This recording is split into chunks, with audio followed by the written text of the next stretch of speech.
what I've learned from Fiction Weeks is to just try not to wrap my head around the concept of time. Oh, yeah. Now brace yourself. You do struggle with time. No. John, you 3 could weeks have from now, but also yesterday, Elliot went to could have the ended. shops. I'm gonna say, John, you could have ended that sentence 2 words before you did. You do struggle. It's so true. Tom, I believe it's you to start this week. It's you, Tom. Do it. Do it live. Do it with your hands around your nipples. You know, well, ooh, that's a dangerous territory we'll be starting into if that happens. I'm sorry, can I get a repeat of the second noise? Because that's the one that made me fucking die already. I don't know if I can replicate it. Horny week. I'll try. Pretty good cow impression. Concerned cow. Quizzical cow. Oh, you can tell Tom had beef for dinner. Bemused bovine. Oh, But now, bemused bovine. oh, the bovine so Is fine. that the new name of the Damn it. podcast? Oh, we were expecting a noise there, Tom. I was You waiting failed. for Tom to make a cow noise. And you reared back like you were going to do something and then just went, oh, and just, no, you ruined it.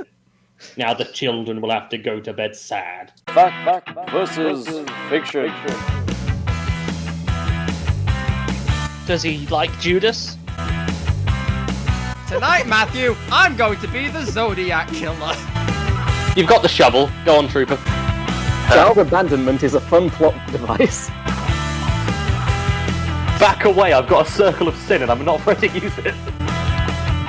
He's a drug dealer. Oh, no, wait, no, it's worse. He's a theatre major.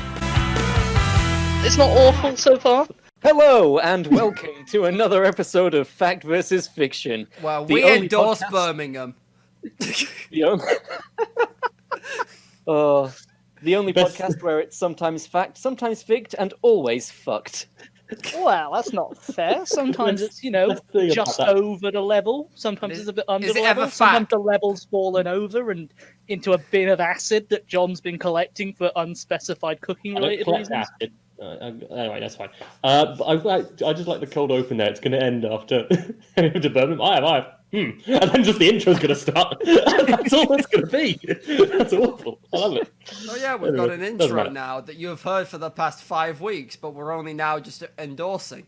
Endorsing? Yeah, That's the wrong word. Endorsing We do endorse it. is not earned. Otherwise, we What wouldn't that put it you in have front of our endorsed? podcast. It's a nice intro. We have thoroughly derailed Tom's intro. Sorry, Tom. No, Yes, so I am one. Damn it, Corby! Hi. Cancel Corby. Hashtag. I am one of your fictional hosts for Fiction Week. I am You're real, Tom Tom. J.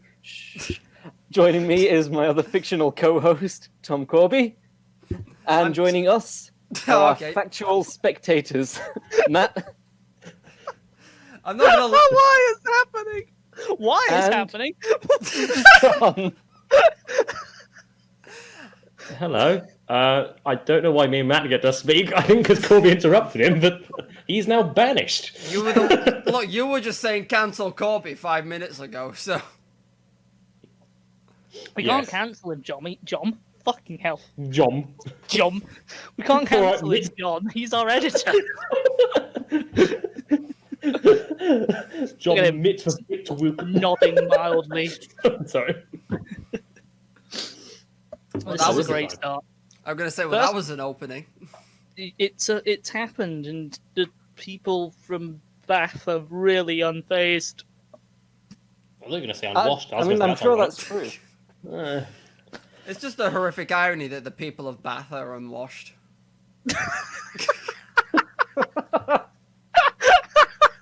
No one get why I said it? Okay, right. Okay, thank you, Corby. It's all right. You've got your I revenge. said it while there was a lull. Therefore, Yeah, I can you- guarantee it's okay. heard.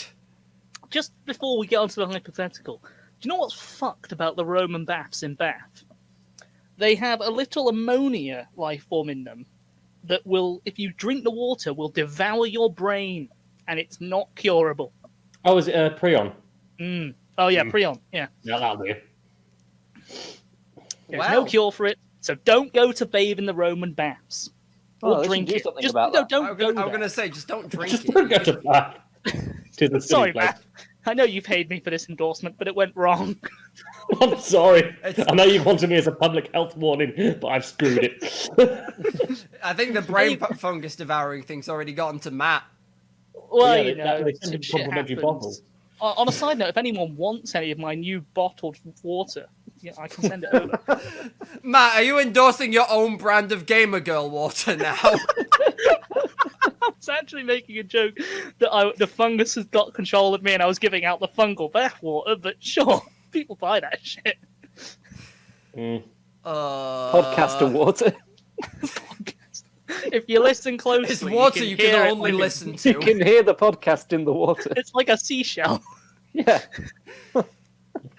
It's the sound of Disturbing. Matt digging a hole. Oh. It's just me very faintly screaming. We struck oil. Oh no, it's just blood and mud. Shit. This is awful. It is basically that, except now it's said in a Yorkshire accent, because that's what this podcast became. Indeed. I think we avoided it last one. I don't know. Do we have a hypothetical this week, gentlemen? No, I don't. I I've stopped saved prepping the one. last two terms. I've stopped Anyone wanna prepping pull one in something out terms there? of fucking I train have- wrecks. A question. It's not necessarily a hypothetical, but rarely are our hypotheticals ever actually Hypotheticals. hypotheticals. You're not So- supposed to bring attention to that. Imagine, because just a little behind the scenes info for the listeners. We were talking about making beds a while before we started recording, and that got me thinking about my own duvet cover. Did it? So, Are you just tired, Tom? Do you need to go to bed? yes, so I'm not going to be in this fiction week. I'm just going to take a nap. It's just filled for my half. Is this podcast freestyling? Because I don't appreciate it. No, the actual question I was going to ask was: imagine, if you will, that you have a duvet cover, and on one side, it has thick line, sort of blue-green lines separated by thin white lines. This is a lot to ask. And on the other side, the thin sort of blue-green lines also separated by thin white lines. And I over-explained the back. The upshot is there's thick stripes on one side and thin stripes on the other side. Why did Yes. you not just go with that first? I don't know. Why did they have to be No, no, blue-green? That's what my duvet is. To be fair, I did just go, yes, stripes from like the first sentence and just let you. My question is, which side do you think is the top side and which side is the bottom side? Or is it, could it be either way? Whichever stripes side is top? cold. Oh. Which implies I just keep swapping my duvet in the night, just keep turning it over. I would have said that the thick stripes probably would go on top. Yeah, because they're slightly more They're the bold, different they're design. striking. They make me look thinner, I think. Whatever the logic behind that in clothes is. So that all the thinks. people who watch you while you sleep can go, oh, he's dropped a few pounds. I can't sleep without an audience. So my sleep paralysis demon knows he's getting less calories tonight. Exactly. I want to make him feel good about stealing my dreams. Or making them weirder. Or licking my sweat. I don't At know. least, Matt, at Even least someone do. enjoys your dreams. Yeah, not me. The paralysis demon. Can we rewind a moment? Matt, what is licking you in your sleep? The paralysis demon. I just said afterwards, I don't know what they eat. Is it the dreams? Is it the sweat from the dreams? It depends on the demon. It started to death years ago. Yeah. I don't sweat. I'm like Prince Andrew. You wake up one night to find this Matt. emaciated creature that's just dying next to your bed and just goes, "You could have been a doctor," and then just dies. Because that's what So confused. Also, Matt, you probably don't. Matt, you probably don't want to compare yourself to Prince Andrew these days. No, I know. I realized the moment words left my... I should have realized before I paused to think of what his name is. I said I didn't sweat, John. You look confused. Oh, okay. I just suddenly Yeah. wondered why we suddenly jumped to Prince Andrew of all things. Matt said Okay. his name, and I'm like, you don't want to compare yourself to him. Well, that was an easily answered question. I think we all agree on that, and let's move away from Yeah. the stuff that has left the mouths of us Tom, we should Open get your back mouth. into the open wide and allow us to sit inside. That's This is getting dangerously into fetish territory. Fact versus fetish. Oh my, we do need to have that soundboard. We need that fucking soundboard stat. I need- I'm gonna mute myself. What was that noise? That was him. That was like him cutting himself off because he went into mute. I know, but it's like he got abducted, just the and just gone. Oh, Anyway. sleep paralysis demon got him. Fucking hell, he fell asleep quick. That's that he falls asleep every night. Just Yeah. that's awful. Oh, he's back. He's gone. Oh dear. Oh, Right. Tom. Just take us to one small town, please. I will indeed. I also feel I should probably just reiterate what this segment of the show is, because I haven't Yes. done that the past Maybe few recap times. I've just for us. gone into it. Also, for like any new listeners who might have come in, What the so fuck are this you doing section here? Go back to the start. of Fiction You are Week. not welcome. Actually, yeah, just go back to listen to every even episode. You'll get the gist. Yeah. No, but the specials screw it up. No, Shut that's up. what the system would have been, but we decided, we're going to count bloody specials as 5 and 10, and no, it doesn't work John is anymore. very angry about this. So furious. Okay, no, it's fine. Just listen to the But whole what this thing. then. segment is I will tell these guys about a soap drama that I wrote whilst I was in school. Reiterate the plot, including all the weird writing choices that I made back then. And what age were you when you wrote it? I was about 14, 15, that sort of There you go. age. You Keep that can in tell. mind, audience. There's a lot of teenage Tom in Because there. who you're going to bully is a child, so do not do. Oh no, I'm going to bully myself in this segment. Oh yes, yes. No, I know. I said I don't have any guilt at this point, but I was saying they might feel bad about it. Oh, We stopped yes, feeling and bad the I moment will- we talked about bagging people. Yeah. I will do a recap on what the last things that happened were, because it has been a while. It has. So, Yeah, previously time skip. on One Small Town, Simon and Jenny got closer. The end. Gravitational That was it. That was the only thing that happened. They moved like an inch towards each other. Oh god, it's 5 centimeters a second or whatever that show is called. Oh. Rachel began to notice that everyone around her seemed to ignore Harry for some reason. Ivy told Elliot that she loved him, to which he said, quote, that's nice, and ran away. Forgot about that. And to clarify to the listeners, this had all only taken place over about 3 weeks. Oh, Yeah, it's about 4 the whole weeks. show has been about 3 or 4 weeks, and Ivy and Elliot So- met first episode. It's like teens Things are throwing moving themselves into fast. shit. Yeah. Fast is one word for him. The timeline in this show is odd. Oh, we found out that Ben's dad and Amy's mum had an affair before the show began, which is why Ben's mum asked him to break up with her, leading to an argument between Ben and his mum. Elliot found out that Simon had warned Ben to stay away from him and left in a huff to, quote, settle this once and for all.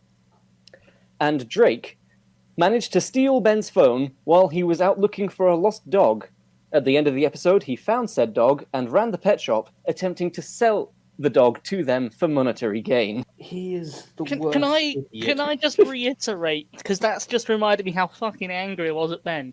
He got his phone fell out his hand, or it got knocked out his hand, and then he had the conversation with Rick, and then he just walked off without his phone. Like, Yep, Yeah. like no an one idiot. does that. It does feel a bit like a robot. You just snap out of his hand, just kind of looks at you, just hello there, and just like, oh Christ. I forgot to Engaging write this in the conversation recap, but, protocols. Ben did also tell Drake that Amy lived by herself. Oh, because yeah. her Who mum- does that? I remember why I hate Ben now. In fact, I hate Yeah. most of your cast. Oh yeah, I'm Yeah. sure by the end you'll hate everyone. Also, I'm just trying to figure out Drake's mindset, well, not mindset, just intelligence level, because sometimes it goes about average, and other times it takes a massive bloody dive. And other Like times this time, it's about kids, is where six. he's looking around for a lost dog, where there's posters of lost dogs everywhere. For this lost dog everywhere, to try and sell to a pet shop, which I assume is local and probably knows about lost dogs. The pet shop is very close to the park. They've probably got the flyer up in the window, and and that's his grand plan. Not try and give it back for a reward, just sell. Also, can I sell you a dog? Is not like, no, that doesn't work. Yeah, that's not a thing that happens. Especially to a shop. Can I sell you something? Sir, I think you understand. You don't Reverse understand. Uno. Dog, sir, because I've got a dog for you. Reverse Uno card. Gas. Shit, Gary's got us. Oh. So that's what happened previously, and we now get into One Small Town, Episode 8, The Rain Won't Stop, Part 1. Accurate given It's my very current wet today. situation. It is real wet today. Just off topic, Corby had sandbags delivered to him. I did. Well, yeah. Not This on, po- like, this- he didn't order them, they were just given to him. This podcast might not air yet. Yeah! Well, we'll That's- see. That's the rain reaching my fucking circuitry. My bad. Yeah. It'll be fine, maybe. So the opening narration is as follows. Throughout the whole of Ilkley, it is raining heavily. Several shots of the town are shown, each looking more miserable than the last. Cuts to Ivy sitting in Jenny's living room. The pitter-patter of water against window can be heard constantly in the background. Jenny comes in with a plate of chocolate chip biscuits and puts them down in front of Ivy. I thought you were going to say sitting in her lap. Sitting in Jenny's... yeah. That was the audio. That was the lag stutter. But yeah, I get Oh what you my mean. God, the Also, lag who stutter. puts biscuits on a fucking plate? People do that. People I do. don't. People do that. People No, do I just that. eat them out of the packet. But that's because I'm a fucking Yeah, savage. but you don't give them to other people, do you? That Tom, is how also often true. do you have guests? Like You never. specifically. There you Never. go. Like when me and John stayed over, it was more just because we last- could get home, not the because last it's, oh, time- should we come for biscuits and tea? The last time he probably had a guest was us being trapped by a storm. Imagine. And we did not behave in guest-like behaviour. No, you Played made a Blood Bowl change on of my mind. table. So in this scene, Ivy confides in Jenny about what happened with Elliot, with her saying that she loved him. Jenny asks what he said in response. Ivy takes a bite of biscuit before replying, that's nice, which Jenny thinks is about the biscuit she made and says thank you. Ivy corrects her, Okay, saying that was okay, actually what no, that's Elliot actually said. quite good. I actually quite like that. You know, this is maybe like the first good thing you've written in like 8 episodes. This is the most beautiful reaction the show has gotten so far. I thought you were going to leave it there. Jesus. Christ. Tom planting a hatchet of criticism / compliment. Look, it's a like 7 out of 10 joke. I like that. Actually, I That's take real that back. good. Maybe an 8 out of 10 joke. That would get a laugh, or at I least a just- chortle. I just like the idea of just like Sensible chuckle. Corby looking at you and saying, "I'm willing to forgive but not forget." Oh. Oh. So through dialogue, it's revealed that Ivy and Elliot haven't spoken in 3 days, and that the rainstorm has also been happening for 3 days. Rainstorm. For some reason, they Big haven't talked fallacy about this much? for 3 days either. Do you mean hail? Hang on. If it's been raining for 3 days, somewhere in Ilkley has flooded. Oh yeah. She had to sail to get to. She had to sail there. The boat's parked outside. You know what's real bad if that's the case? Ilkley's in a valley, which implies a large quantity of that valley is underwater. Fine. Jenny postulates that Elliot might just have been taken by surprise by Ivy's confession, and that he probably does love her too. I thought you meant kidnapped. Oh, taken by surprise. Taken by surprise! They got him with an Adidas bag. What's your Lovely bit of friendly advice. Oh, don't worry, love. He's probably been kidnapped. That feels exactly like a like what a drunk but well-meaning aunt would tell me. Yes. So Ivy calls Elliot, and we cut to him in his own house. He sees her name light up on his phone and neglects the call. He then walks around his room for a moment and sees a leaflet on his desk about anger management courses. He picks it up, reads a bit of it, tears it in half, and throws it away. I'm sorry. The lag happened over anger management courses. Anger management. It's like you were reading it out but can't read properly. Anger management courses. Just like, what? Should I read that bit again? It's gonna be a bad one. I mean, you probably should, but sorry. at the same time, that was fucking hilarious. Like, I managed to keep it down when there was the bloody lag spike over the first time over the biscuits, but I didn't notice that one. That was particularly bad. I'm sorry, do continue. That'll be good. So he tears up the leaflet and throws it in the bin, and then the opening credits roll. Scene 2. Simon is lying awake on his bed, resting so that his right eye is hidden. Rachel comes into his room, and he immediately tells her to get out. Rachel asks what's going on with him and why he's been holed up in his room for a while, and he is very moody with her. She decked We him. learned that Simon has been hiding out in his room for 3 days, skipping school and skipping mealtimes. Rachel asks if he's going to keep starving himself, and at this he rolls over and we see that he has a black eye. If he's not done anything for 3 days, what's he done? Has he just headbutted the door? obviously he's had a fight with Elliot and lost. Yeah. He tripped on That the way way he back walked into the into a pond. door. Well, he's lucky to survive. I mean, that's a That is the 50% survival rate implication. at this point. I'm going to make Elliot pay. Oh, my face. That's my interpretation of what happened. Artist's CSI recreation. Exactly. This is why I pull the glasses off or on and go, yeah. Just like they do on CSI. Exactly. They pull their glasses off and go, yeah. I've never watched CSI. I only know about the intro. I mean, you could Yeah, be don't mind me. absolutely correct. I've never watched CSI either. When you said the intro plays, for some reason, Phil Collins like that started going through my head. I don't know why. It's got no relevance. Like For the me, fucking it's Dairy always- Milk advert, yeah. For me, it's always been the Terminator beat for some reason. Dum, dum, dum, dum, dum, dum.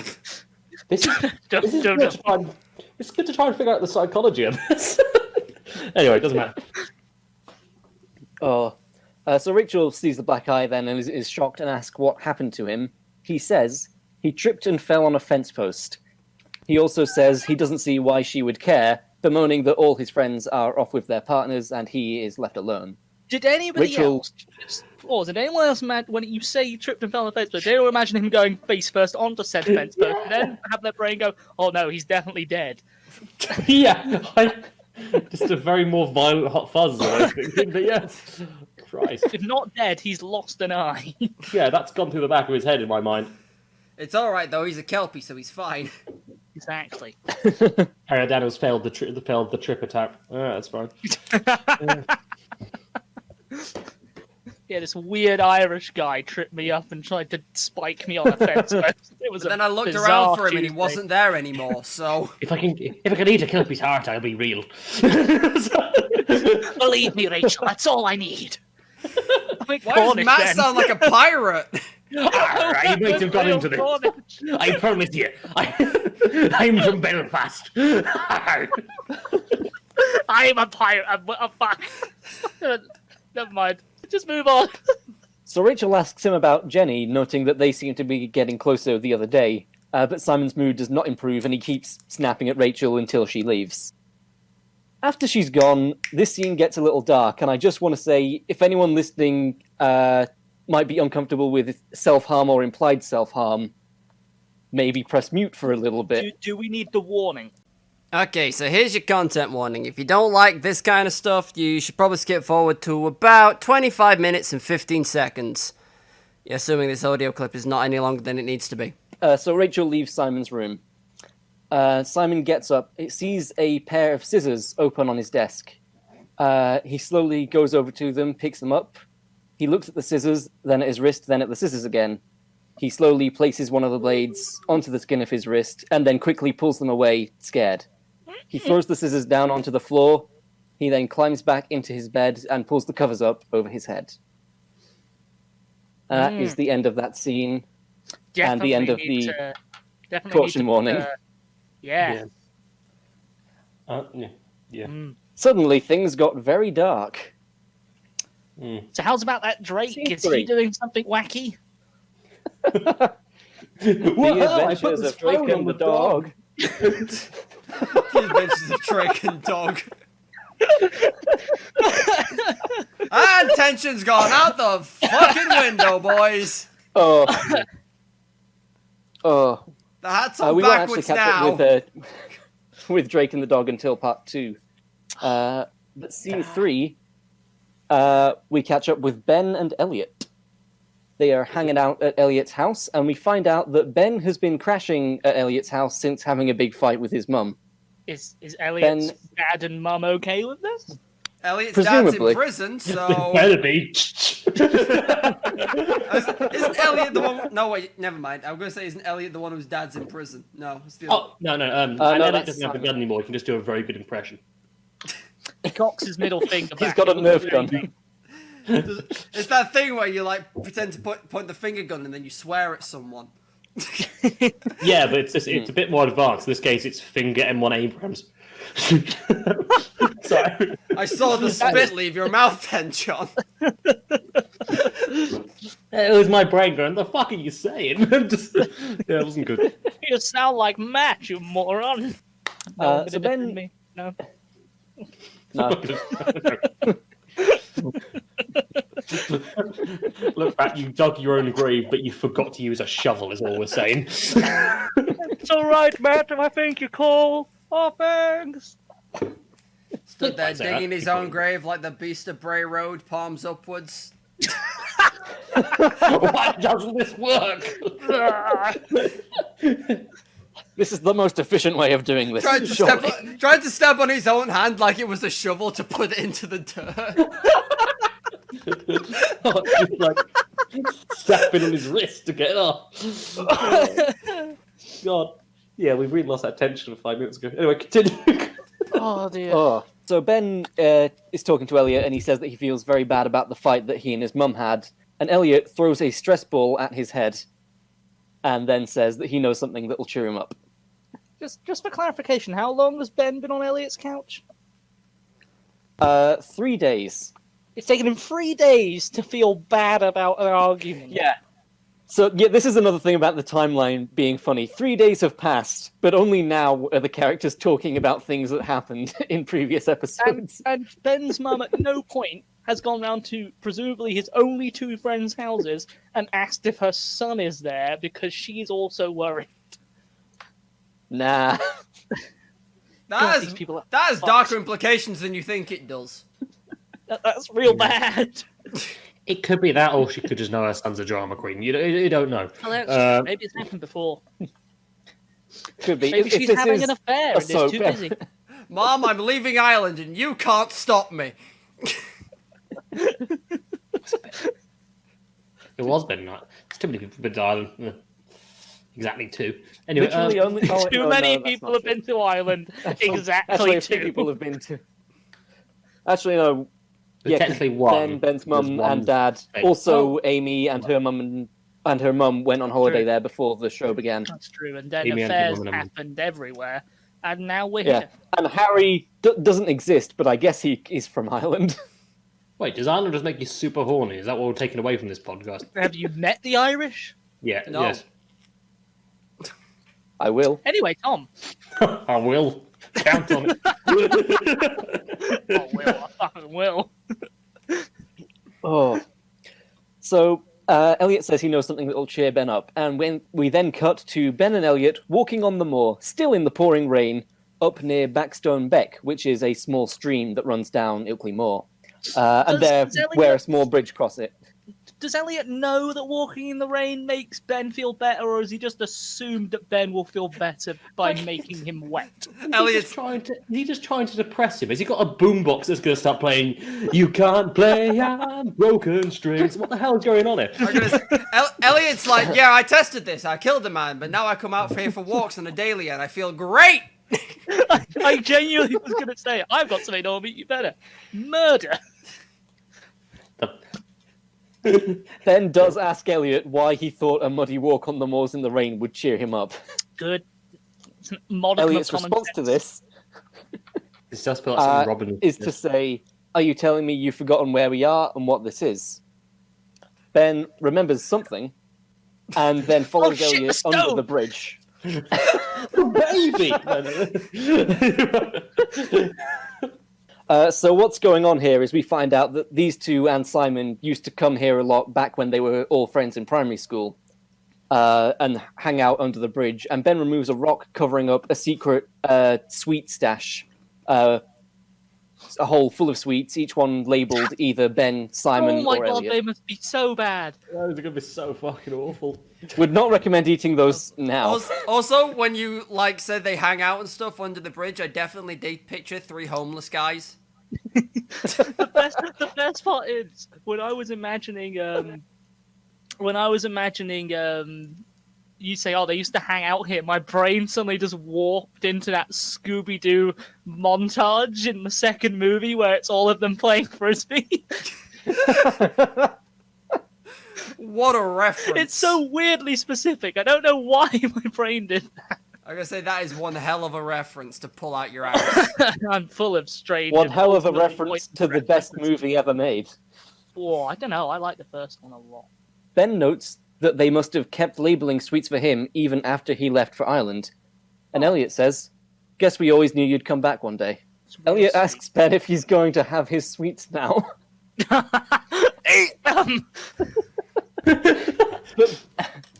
This implies but that this implies that Elliot's been replacing them like some sort of ritual. That's actually creepier if they just left him.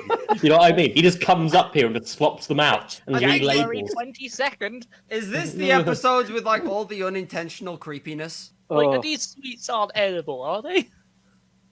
I mean, they're... Probably not. Is it just one emaciated sherbet lemon? I nearly said emancipated then. We lemons shall never be limes. It must be emancipated. I didn't specify in the script what kind of sweets they were, just sweets. Presumably so that the props department wouldn't have too big of a hassle getting a hold of them. Nobody would question why sweets that have been there for at least 5 years were in perfect condition. You do have to avoid branding. Well, they were under a rock, so... Rocks yes. don't just remove Rock branding. I don't want this Adidas bag. Put some rock on it. You can't see the Adidas on it, so therefore it's not an Adidas bag. That's how it works. I see. But then the awkward moment when you look at your rock and it's just the rock. So Elliot asks Ben if he's going to have his sweets now. It's not mentioned that the sweets are probably out of date. When writing this, I completely ignored that fact. When writing this, but Tom, Ben- you just ignored time. I ignored most facts when I wrote this. Ben says he can't have the sweets because Simon's not there. The fuck is And that then fact? a beat passes where the elephant in the room that is the unspoken fallout between Elliot and Simon sort of just hangs in the air there. And there's a bit of awkward silence. And then Ben decides that he's going to go and apologize to his mum. That's nice. Ben goes, but Elliot hangs on a bit longer. He calls a number and leaves a message for Simon, asking him to meet by the sheltered hut up on the moor. There's a sheltered hut on the moor? Yeah. Where? There is by now! the- Honestly, bringing up at like just past Whitewells. Or just to Yeah. Where? You know where the little small lake is? Not the lake, the small tarn. Oh, that, Yeah. Up that hill. There is that one as well, yeah. There's that little shelter. Oh, we're not talking about a literal hut. No, more of just an adventurous gazebo. Keep up. Gotcha, yes. I was imagining like an actual gazebo. hut. Adventurous gazebo. Meet We me then in the got hut, Simon. to- We've got much to talk about. You haven't had your Really? candy, Simon. Mass tattoo. Candy time. Simon, this Milky Way isn't going to eat itself. Hate it! I hate to be that guy, but the Americans are going to be very confused because Milky Ways are different over there. I was Are they? imagining him Oh, no. force feeding him a Milky Way bar while dressed as the Milky Bar Yeah. Kid. John, He's strong and tough. Okay, oh god. John, for reference, American Milky Ways are our Mars bars. Oh, Oh, what are Mars bars then? Non-existent. Concern. Continue. Muchos concerno. So we cut to Simon, still in his room. He picks up his phone and sees that he has a voice message from Elliot. He listens to the message all the way through, hangs up, and thinks. Well, he doesn't hang up. The message finishes. But you know what I mean? screw you, answering machine. I do what I want. Truly, answering machines are the bedrock of capitalism, and he understands this. We then cut back to Elliot, waiting for Simon, standing directly next to the shelter, letting himself get soaked, for no reason other than me, the writer, wanting this scene to be angsty as hell. He's Yes. facing away from the shelter, looking for Simon. When I said 14-year-old Tom appears in a lot of this, that was my reference. That was Look, we haven't reached max angst until they fight shirtless in the rain. That's how this works. That doesn't sound that angsty. Shut up, nerd. Sounds nerd's more a- that's in the sort of Venn Erotic than diagram angsty. between angst and homoerotic fun. There is a perfect parallel. No, that's fine. Perfectly balanced as all things should be. Oh. So Elliot is facing away from the shelter, looking for Simon, but he can't see him anywhere. He turns to go, but as he turns, he sees that Simon is already there underneath the shelter. He's a fucking teleporting vampire or some shit. Oh my, Just when no like Shindaru. You fool! The alcohol has given me powers. I lose track of time, and you lose track of me. Just Elliot's he's standing outside the shelter and he's looking around. Oh, I can't see Simon. It's like, yeah, you fucking rang him half an hour ago. He might not come, and if he does come, he might not come from that direction. But you all stood there like fucking Captain Birdseye, just going, oh, where is he? I didn't think Captain Birdseye to be much of a waiting man, but okay. What him to do? But yes, Simon has teleported behind him and undone his katana or whatever. Oh, well, my Shindalo. Yummy. Teleports behind you and tips Fedora. That was so much that's like- faces. Man, we're not happy. When are we ever?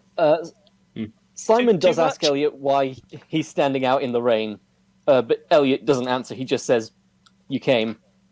And then Simon says that curiosity got the better of him. He asks Elliot if he was planning on killing him too, considering that he is, to the best of Simon's knowledge, the only other person who knows Elliot killed David. Elliot tells Simon that he's not a murderer, that there's a difference between murder and self-defense. He tells Simon that he knows what he did was wrong and asks him to forgive him. Simon says no. I mean, yeah, but I can't remember the logic behind why Simon's angry. Simon's dad's basically got arrested. Oh, that for was this it. shit. Incorrect police There was a procedure. domino effect that got Simon's dad arrested because of this. Well, no, to be fair, it's not incorrect. It's more that, hey, this person's been shot. Hey, this person's got illegal money stash. Hey, that's my illegal money stash. Oh, fuck. And now you're in prison. Thank you, You narrator. may be wondering Oh. how I found myself in this situation. All came back to an illegal gambling stash and a pocket dimension drawer / cupboard. I almost had an illegal gambling stash in Montenegro for some reason. It all goes back to that Yu-Gi-Oh game I lost, son. Back when I played Exodia for the first time. I failed to draw I all 5 didn't pieces. believe in the heart of the cards. Back then, they hadn't nerfed Monster Reborn or banned it from official tournaments. And all the old cards. Doesn't matter. That's a different topic, John. Let's continue. Simon asks Elliot what Yu-Gi-Oh cards he has. No. That's a great. He Sorry. asks, he asks Thousands Elliot of what even cards. inspired him. He asks Elliot what even inspired him to have this conversation. And Elliot tells him about finding the sweet pile with Ben. Simon tells him they aren't kids anymore. To which Elliot says, "Remember when we were?" And Elliot talks about the three of them in primary school, back when they were all friends. You remember? His and Simon's 7-year friendship, how they always had each other's backs. We learned this little tidbit. There's just angsty, like, whatever. What was the musician you mentioned in episode 1? Elliot Minor. Just angsty Elliot Minor playing in the background. I still never listened to him. That's fine. With just like thought bubbles of, oh, we're playing tag. Oh, we're on the moor. Oh, there was that time that we don't talk about. Remember when we all drowned in the lake? Good times. There is actually an Elliot Minor song that goes like, "We're still figuring out how to stay like this forever," which would fit quite well with that. Also, it occurs to me, because Simon is, in our canon, a Kelpie. Is he just growing more powerful as it rains? No. He's getting bigger. Not enough that you notice it at first, but every time it cuts back to him, he's like, is he a bit bigger? But at some point, you just cut back and his head's out of shot and just like out of focus. No, he's just not got a blurry face. He's gone through the so shelter. tall, his head's out of focus. Oh, it's gonna be awful. So while Elliot's talking, we learn this little tidbit. He says, "When I started hanging around with Sean, you did your best to make me see how dangerous he was before it was too late and I wouldn't listen." We've yet to We meet learned this that- Sean person. who but we've is had this not a man? lot Sean. good. Is But he he's a been mentioned competent several drinker? times. And he's here tonight, and it pans over to the side. Musical guest, Sean. Is that a sheep? He just looks like just a harmonica. That's all he's got. Diddle-a-doo, diddle-a-doo. Oh. So we learned that something happened with Elliot and Sean in primary school that meant Ben had to fight Sean. We don't learn exactly what happened, but there was definitely an event. Is that the memory that they don't talk? Maybe. Don't talk about the event. Whoop, whoop. I think I said it once, but I might have gotten away with it. Seriously, what you reminded me of saying that. We don't talk about the event. After all of this reminiscing, Simon eventually concludes, quote, "I can stand to be in the same room as you, maybe talk to you, but I can't ever forgive you. Sorry for the letdown." Progress. And Simon walks away. All emotional impact was just killed by that end of that line. I can never forgive you. Sorry for the letdown. Sorry about that. Sorry. Soz. Elliot turns away and then looks back, and Simon's just gone. Was Simon ever there to begin with? I think when Elliot looks back, his mouth is already Did Corby full just speak silence to you guys? Oh, did the disco cut out? I says, was Simon ever there to I begin just heard with? was. Yeah. This Simon is was another never Harry there. situation. It was all in his head. Is that what you were getting at, Corby? Possibly. Who's real at this point? If we can't believe that Harry O'Daniels exists, what can we actually do? He did have the most character development, and he's gone now. You did, and you ruined it with me being vindicated. Anyway, God, why do we ever vindicate Matt? Scene 4. Someone has to. Good excuse to play Vindicated by Dashboard Confessional. A song that was written for and about Spider-Man 2. I thought you were going to say One Small Town. Like, even as my brain went and did that, I was like, obviously not. John, you look in pain. Are you okay? I do have a Could have wonder if Tobey Maguire ever just sits up drinking at night. I just thinking about what he's done. About John, what's you never happened. look like more like genuinely. I wonder if he does. God, I feel bad for him if he does. He must do. There must be one night. It's just When you say what he's done, do you mean the Spider-Man 3 scene where he's dancing down the street? yeah. Have you that? Well, I will say, listeners, it's a fantastic thing. If you ever find on YouTube the clip of him dance down the street where they've taken the music out, but the sound effects still in, and it's just so like beautiful. awkward It's tiptoeing and so clapping. It's so painfully great.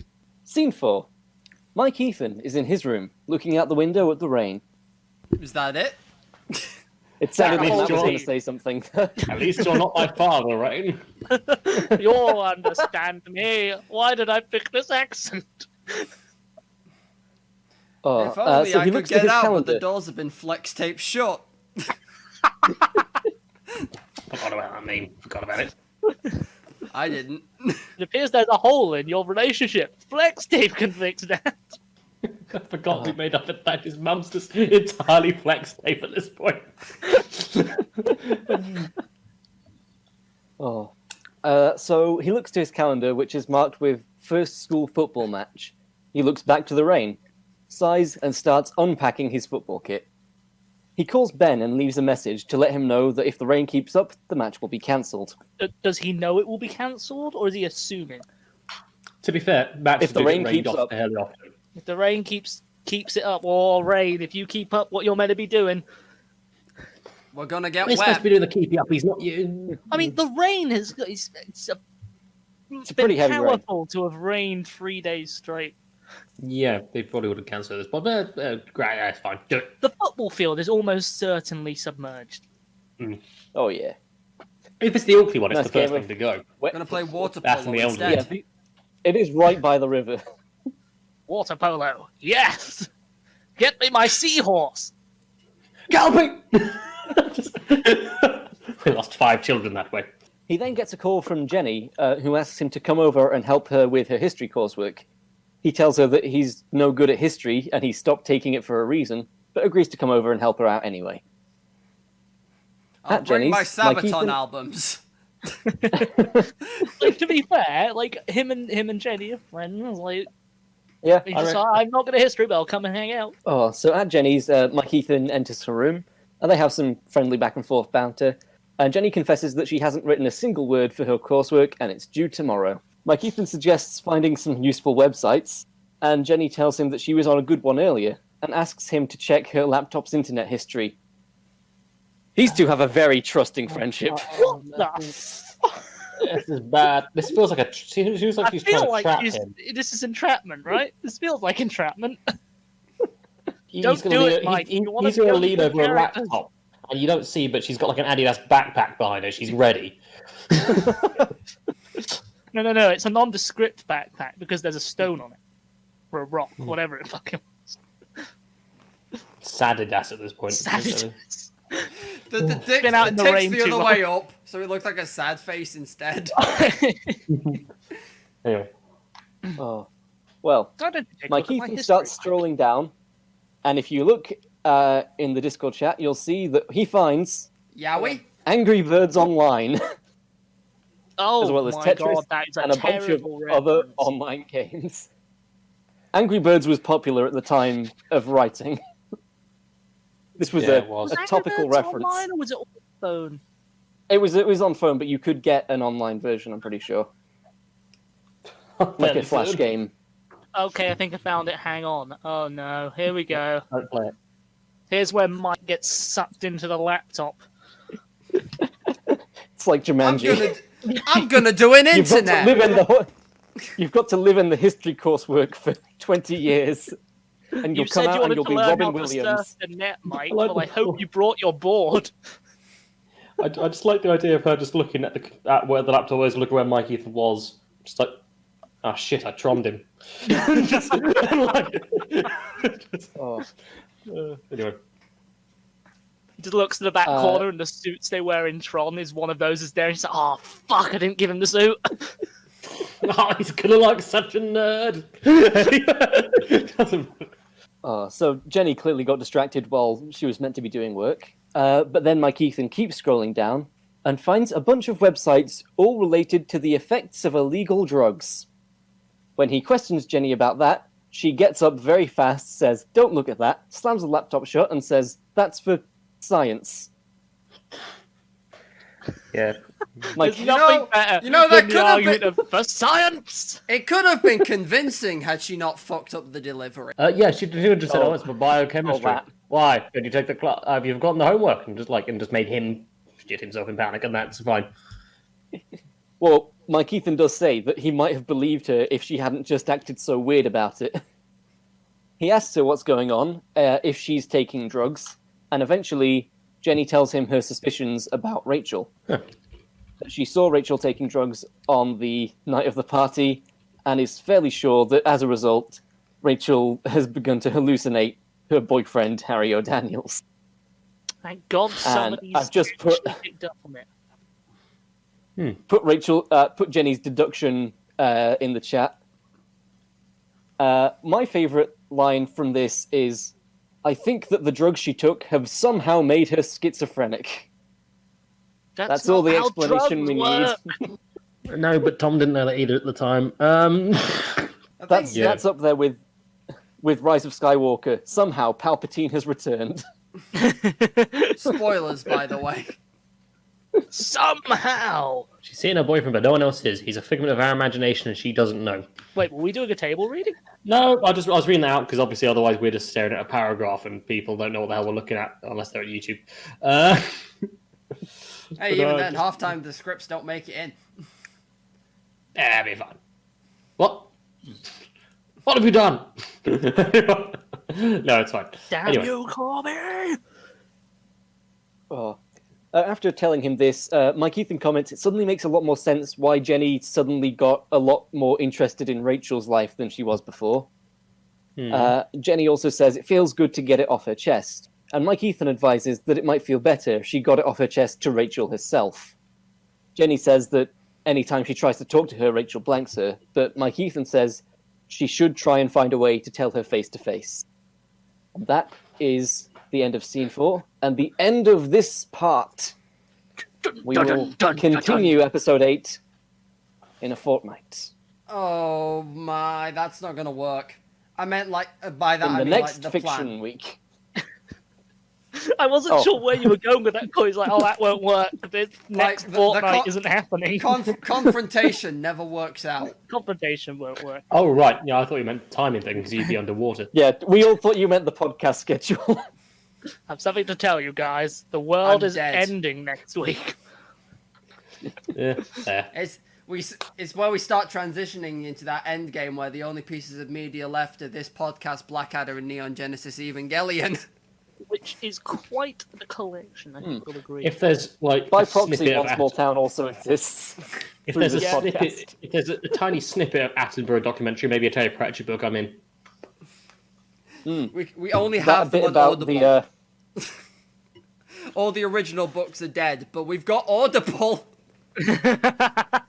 Hashtag not sponsored. We really aren't. That really, because I had to clarify, that really sounded like an ad transition. That sounded like a perfect segue into it. It will be one day. God, now I know I'm doing the ad table readings if we ever get them, apparently. Oh, boy. it's anime time.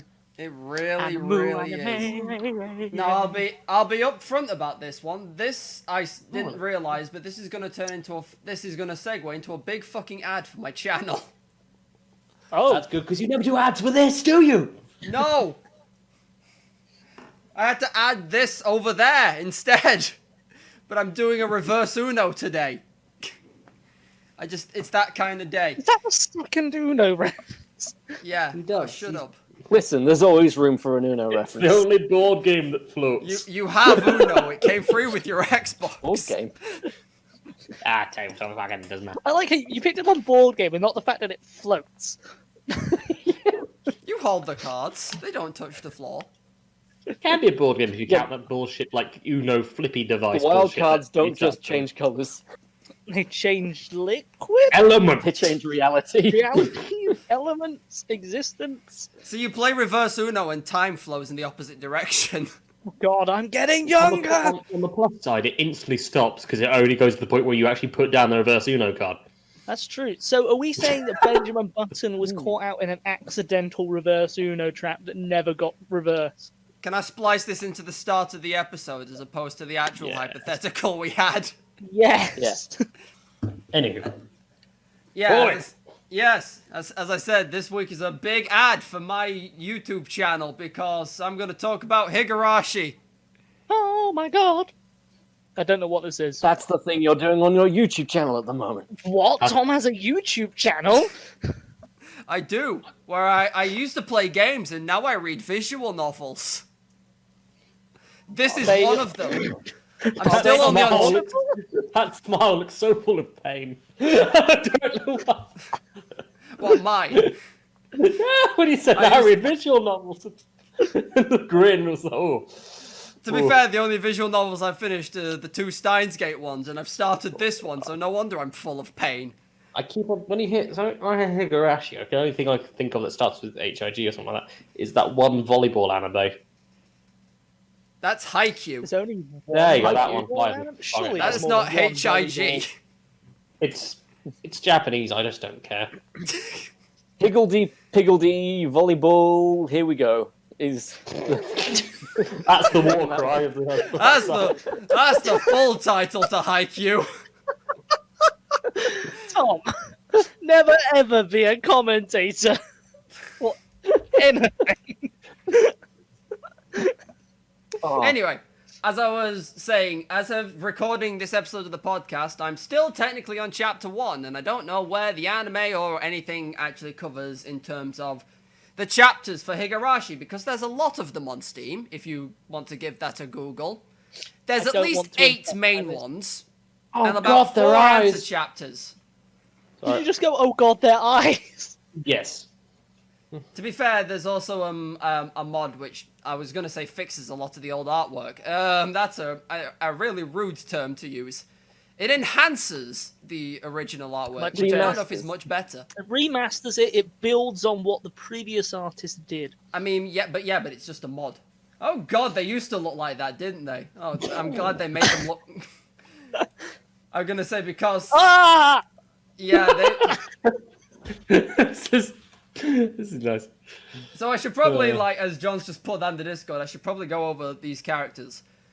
What colour hair would you call that? Brown at the front? Should you explain what Auburn. Higurashi is first? I will, but I want to go over the main characters. I would call that auburn hair, yes. Yeah. So the one with the auburn hair at the front, if we're being fucking artsy. That's Reina. She's in most of the promotional art for reasons you'll see if you start doing the Google, but please don't. It's probably spoilery. The one with the green hair behind her is Mion. She's all right, I guess. I think she beat a guy to death once, but that's And the That 2 isn't a lollies at the compliment. back, they're not important. Except I Good think to they have. probably will be, and I really don't like the one in green with the blonde hair. She's, yeah, I just don't like her for reasons I will explain in a bit. Also, the main character who's not pictured here is the only boy of the group, whose name is Keiichi. Is she Or behind the Kei-chan? giant person here?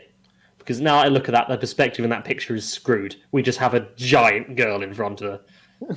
Because she looks like she's on the same step as the one next to her. Oh my god, yeah. Oh god, yeah. I'm the protagonist. Anyway, let's ignore that. You can tell from my protagonist voice. Oh, God. Anyway, I'm so dead to. So, oh god, my TV's going to turn off. That's never a good sign. So I should basically go over the start of the plot. So, I'm going off of what I know from the visual novels. I've not watched the anime, although I've heard it's good, but the new season doesn't technically follow the old season. It's like a retelling, but it also does its own I don't fucking know. They thought Mel Alchemist it, yeah. Yeah, except this one's actually like a pseudo-sequel, the newest season. The 2020 season. Because the one I'm talking about Same is... season from a different angle. Yes. So, the year is 1984. Cast your minds back to then. The internet didn't exist, I and when remember it Mion well. asks Keiichi to bring her a game back from when he's gone to town, she means a board game. You can tell I'm tired because my brain went, yes, Kennedy was still alive. Nope, wait. No. Back to No. the Future trailers were out. Probably. Anyway, yeah. Book. The year is 1984, and Keiichi Maibara, our main protagonist, who is not pictured in here, for some reason, they just wanted to show the 4 main girls, he's moving in, well, not moving in, he and his parents are moving out of a big city. I'm assuming it was Tokyo, they don't say. He's just moving out of a city, and he's moving into a small rural village called Hina Mizawa. So they move in, and then I think there's like a brief time skip because I think they skip over the bit of how he gets to meet and know all of these girls, other than the fact that they all go to the same school. Yes, even the two small ones. They explain that because it's like a small rural town in the middle of buttfuck nowhere, and there's very few kids. They all just put them in one class because they don't have enough kids to fill out classes for every year. Gotcha. So, like, Welcome there's to school. like This 30... is the class. Yeah, there's like 30 kids in this one school, but they all sit in the same classroom and they're all different levels. I don't actually know how we're gonna old the learn two in about the back quantum are. physics.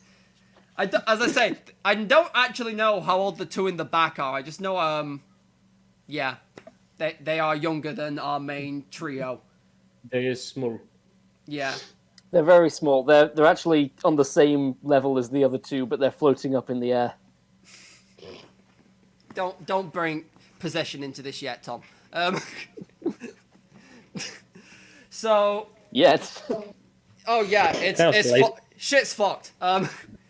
So there's a brief time skip where like Keiichi's getting to know these girls. He's trying to fit in. They run a club after school that they play board games, and the loser has to do forfeits, and it's all kinds of Dodgy. your regular old slice of life kind of bollocks for a brief while. Slice Anyway. of life bollocks? Slice of life is a type of anime where a whole lot of not much happens other than people go about living their daily lives. Yeah. It's therapeutic. I It's can the main imagine reason in it survived. lockdown especially, that sounds therapeutic. Yeah, and also quite urbanized Japan. It's probably quite nice. Ooh, yeah, trees. Anyway, so one day after club or whatever, Reina, the I forgot the name of the fucking colour you said. Auburn. The one with the auburn, the giant one at Romantic the front. brown. Also, If only I'm she gonna. was Also, red I'm hair, gonna they'd just. have the full Teletubby set there. Why Oh, is- that's what we all want. Where is it? Teletubby Yeah. white. That's. They made her look better in the mod. That's the picture they normally use for Reina, which is a lot more pleasant than the other one. But That's just straight up like strawberry blonde, so... look, I'm not experts on hair color, okay? I barely look after my own. But yeah, so one day after the club activities ended and everything, Reina says that she's found something in the local garbage dump. She does this being like a rural kid. She goes out and like digs through the trash and takes home whatever she wants because fuck it, why not? She likes collecting weird shit. So she's a trash goblin. Pretty much. Raccoon instincts kicking in. Yeah. So being like I say friends, like he agrees to help her, but also gives her sass because that's what good friends do. They bully each other, but are all actually there for them. Yeah. Yeah, so he agrees after some persuading to like go and help her dig whatever this is out of the trash. So they go over to like the fucking big, basically like a big fly tipping area, I think is what they describe it as. I don't think it's kosher, like garbage dumping. Because basically she's trying to dig out a fucking discarded Colonel legal? Sanders from the trash. Someone threw out like an old... They like changed the name of it in the thing, but it's basically like an old Colonel Sanders figure that she wants to dig out the trash and take home. And I was like, Okay. girl's got some strange tastes, but sure, okay. Hey, the Colonel is quite the sex icon. Isn't KFC in He's Japan a now Christmas kind of icon Christmas over in thing? Japan. Yeah. Yeah. Yeah, it's a big Christmas thing, yeah. Because that one advertisement executive thinks I could really sell this in Japan, and someone convinced everyone it was Christmas related, and now it's a national Because he's a pastime. white guy with a beard and he wears red occasionally. He is basically Santa, and you can't change my He's a mind. chickeny Santa. What is I bring you a deep-fried chicken goodness. bite, but a present wrapped in batter? It's a present for your mouth. I don't know And where I'm thus- going with this. And thus Santa tooketh the small bird that could not fly very well, and he plucked it, feathers from flesh, and he placed said flesh in the stuff that you make batter from, which I'm not quite sure what it is. It's in And bad thus breadcrumbs. it was Hey, submerged in you- hot oil and served as a crispy treat. I am right in Oh, assuming good like people you on cover, Christmas. you like coat it in egg yolk and then you put it in flour and then you can You deep fry do. it. You do. But then Yeah. like there's obviously like his secret spice, which is definitely not Please code don't call for... it his secret spice. Ho ho ho! Merry Christmas. You want some spice? Anyway. By which I mean synthetic marijuana. Sorry. Anyway, so Raina, having been digging through the trash before, she like goes ahead and like starts trying to find where she actually found this Colonel Sanders thing. So Keiichi's just stood on like a lay-by thing or whatever, just like waiting for her to tell him where it is, and he comes across another man who's out in the wilderness trying to take photos of wild birds. This man introduces himself as, I forget his first name, but his surname was Tometake. Yeah. So they have a bit of a chat. He asks him, like, what he's doing. He's photographing birds. Why are you here? I got a friend Why are you who's digging out Colonel Sanders? I got a friend. Let him rest. He's done enough. I knew I should have cremated him. Why have you taken Chicken Santa from the trash? Put Chicken Santa back. Oh god, this is gonna be. I That'd be the best found translation. I found the title of this episode. It's got nothing to do with anything that's been discussed. Just put Chicken Santa back. He's earned his spicy rest. Oh. Salutes. Like bagpipes playing. Oh, he's from Kentucky, so probably be banjos. So like.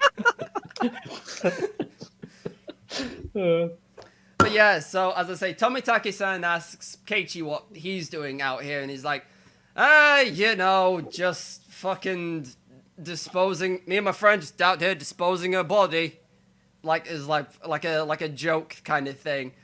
And then Tomitake-san looks off into the horizon, and is like, they never did find one of his arms. And Keiichi's like, I'm sorry, what? That's how you fuck up a kid. Nice. Every And day it's I just like, stare, I'm sorry- looking at the birds, waiting for one to bring the arm to me. And he's, Here, boy. It's like just doesn't turn up. Like, oh, damn it. Next year. Just an albatross on the horizon with a human arm. No, just a pelican. It was like, oh, and it's just, oh god, there's a hand down there. Anyway. So yeah, like after this like seemingly out of fucking nowhere comment about not finding one of the arms, which, as John said, deep thing to drop on a kid. I say kid, I think he's about 16, but it's still I'll Deep deal thing to with it drop then. on someone you've just met. yeah. Still a formative age. I think it's just messing with this. It's nice. So like Keiichi asks him like what he meant by that, and Tomitake-san tells him to think nothing of it and didn't mean anything by it. Yeah, no. See, Anyway, Reina well, comes he's back. convinced I me. haven't killed Let's a just man. forget this happened. Anyway, at this point, Reina comes back and tells him that she's found where Colonel Sanders is, and come help him digging out the trash, Keiichi-kun. He's with Ho Ho Chocobo now. I spent a long time thinking of that. Are they what pull his sleigh? My God. Chocobo ho ho. Can we throw some of Norse mythology in that? And then when he needs to make chicken on the fly, he kills a chocobo, and then the chocobo regrows. I don't think, Like Matt, I don't Thor's think goats Chocobo's pulled a his Norse chariot. mythology. No, but Also like the Thor had a yeah. chariot where he could kill the goats, eat them, and then the goats would regrow. That makes it sound like a plant, but No, he's right.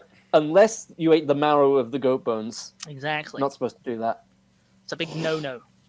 But then one day Loki tricked someone into eating the marrow Good thing as a he's fun not dead. prank for his YouTube channel. Oh, you ate bone marrow! I'm so funny. I'm the Drake of this world. Loki Would Paul. be the kind of person to shout pranked down the camera. Anyway, Anyway, yeah, so Reina comes back, tells Keiichi she's found Colonel Sanders, and asks who he's talking to. At which point Tomitaki-san up and leaves. Vanishes. So Blown they off by a pelican in the distance. Give me back that rural, arm. this is rural inland Japan, Matt. There are no pelicans here. That you know of. That's what the pelicans want you to think. Put baby in pelican mouth. Put baby in pelican mouth, take him out of man. I forgot about that. So You yeah, got so far without Yorkshire. yeah, they start digging Colonel Sanders out, but decide that it's too late to. Can I just say, if anyone turns on this phonecast, accidentally hops to a random point, and if just imagine if they hop to that point, it's like, and they dig Colonel Sanders out. What's going to happen is No it's going to be Tom's segment, and the last thing I heard we were talking something about like Ben and Elliot on the moor, and then they're going to be like, oh, I left this plane and put it back in. It's like, oh. Anyway, they dug Colonel Sanders out of the trash. Sorry. Oh, Or at least they like how try- big is this Colonel Sanders figure, by the way? Is it like Like fairly big, or is it like a the small life-size ones statue? that they used to put outside of restaurants back in 1984? I don't fucking Yay know, big, Tom. Yeah, so it's life size, so it's 20 foot tall. Like, a store had it, and then the store shut down and got rid of it. I'm just waiting for them to have an anime mecha fight between this Colonel Sanders statue and a Ronald McDonald invader. Not this show, but maybe eventually. Dex Sanders with the M. Ba, ba, ba, ba, ba. You're loving it. Apparently, if a pelican overheats, it can put its spine to its mouth to cool down. Did you what? I don't know, I was What? going to pelican. Pelicans put their spines through their mouth? I How don't know would how that far help? cools it down. Don't you have to? Don't you always have Way problems? off topic. Listeners, if you have Anyway, a problem with they a dig- big spine, you Colonel call Sanders this has been number. dug up If from you the have trash. issues with pelicans regurgitating their spines, please call the police. Oh God! Or failing that, the Silly. RSPCA? Whatever the bird one is? PCB. You know, 'cause You were birds. close. Sorry. Anyway, so yeah, Keiichi and So they Reino. dig him out of the trash. Well, they start, and then it's like they get like part of the way through, and they're like, "We'll come back tomorrow and work on this because he's Did blocked they in by find some an like arm? fucking wood or something." They don't find an arm. Damn. So they disturbed his Find the resting body. place, but didn't actually finish the job. Oh, they're getting haunted. Anyway, so yeah, like they're both like walking home for the day, and you know, Kate, he has to ask. He has to ask if anyone else knows what the fuck Tomitaki-san was on about when he says they still haven't found the arms. Sorry, I don't know why there's suddenly two that they haven't found now. So he asks It's getting out of Reina- hand. Yeah, so he asks Rainer if she knows anything about, like, town history. And basically all she tells him is that, a few years ago, the Japanese government wanted to build a dam where Hinamizawa currently is. So basically, like, demolish all the village, put up a dam, infrastructure development. It's good for everyone, apart from people that live there. And that's the Presumably issue. there's a People river- live there. But presumably there's a river to put the dam in, and they're not just clearing a piece of flat land to put a dam there. Well, yeah, it's flat land where a river runs through. It's like there is a wooded- river. It's yeah. not just dry land. Yeah. Yeah. Anyway, apparently there was like a big Architectural dams. yeah. Anyway, there's This like would be a big, great place for a dam. big fucking rally in the unification against the people, and Yeah. basically, like they all got the project overturned, and Keiichi's like, "Oh, okay. Did anything turn violent?" And Reiner's like, "No, I don't know anything about that." And he's like, Like, why would you ask me this question?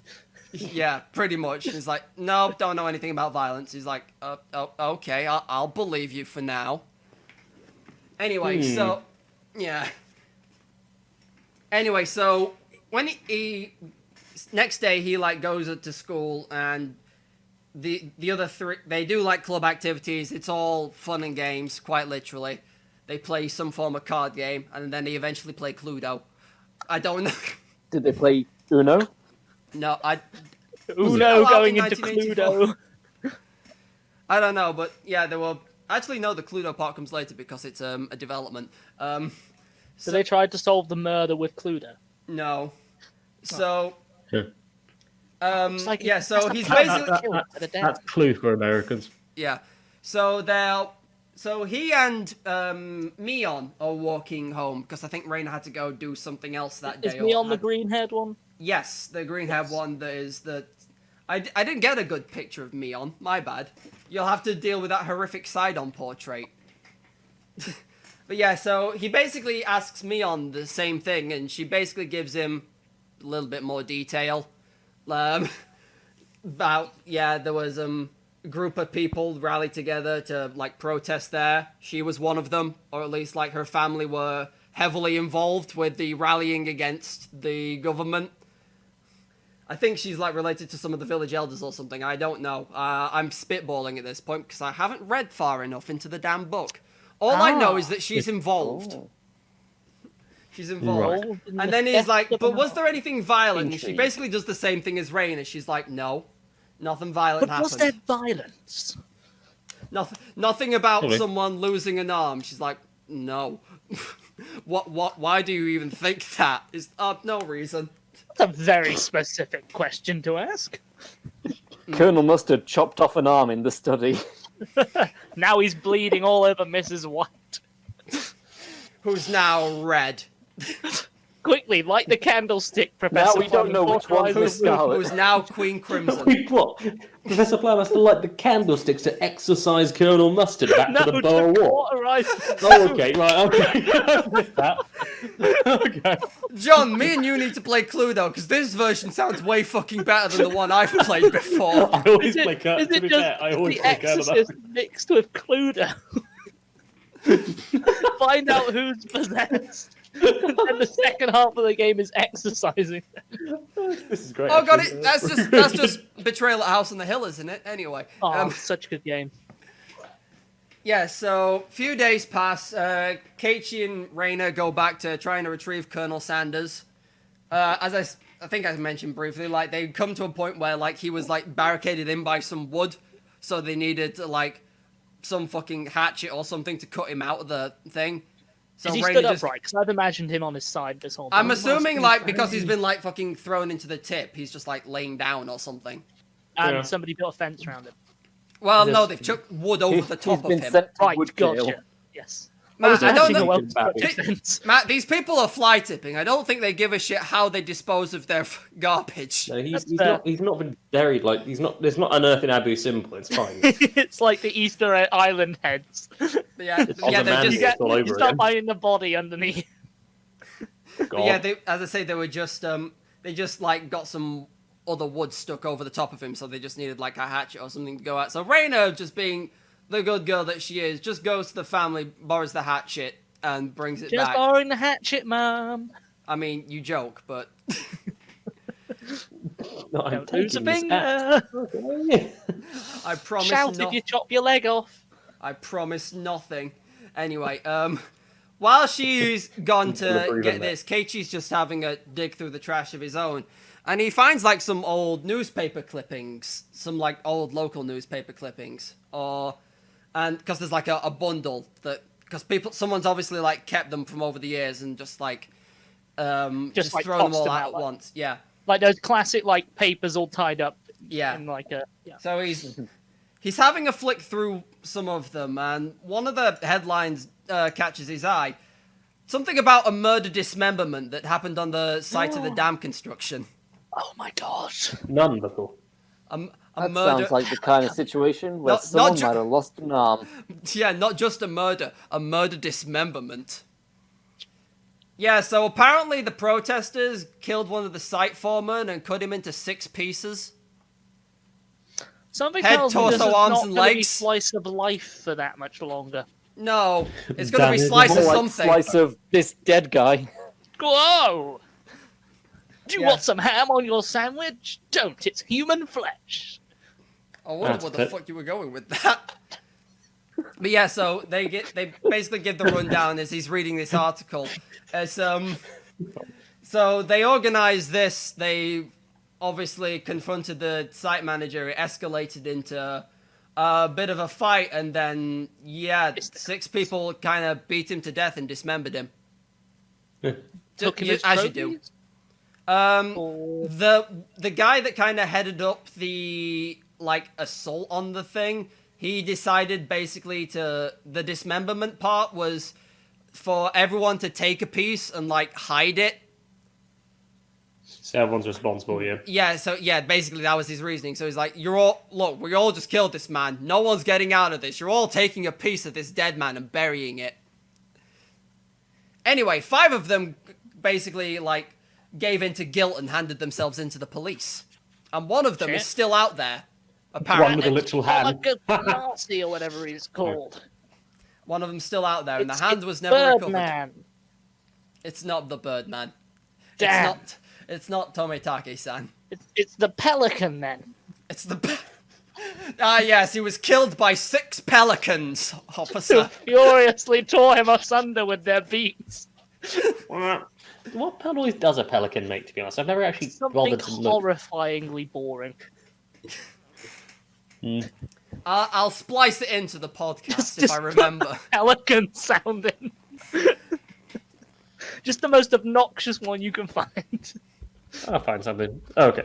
Anyway, yeah, so Reina comes back and Keiichi just asks her again, he's like, are you sure nothing happened here, Reina? And she's like, no, nothing happened. Drops newspaper. Oh, well, no, he's obviously put the newspapers away by that point, because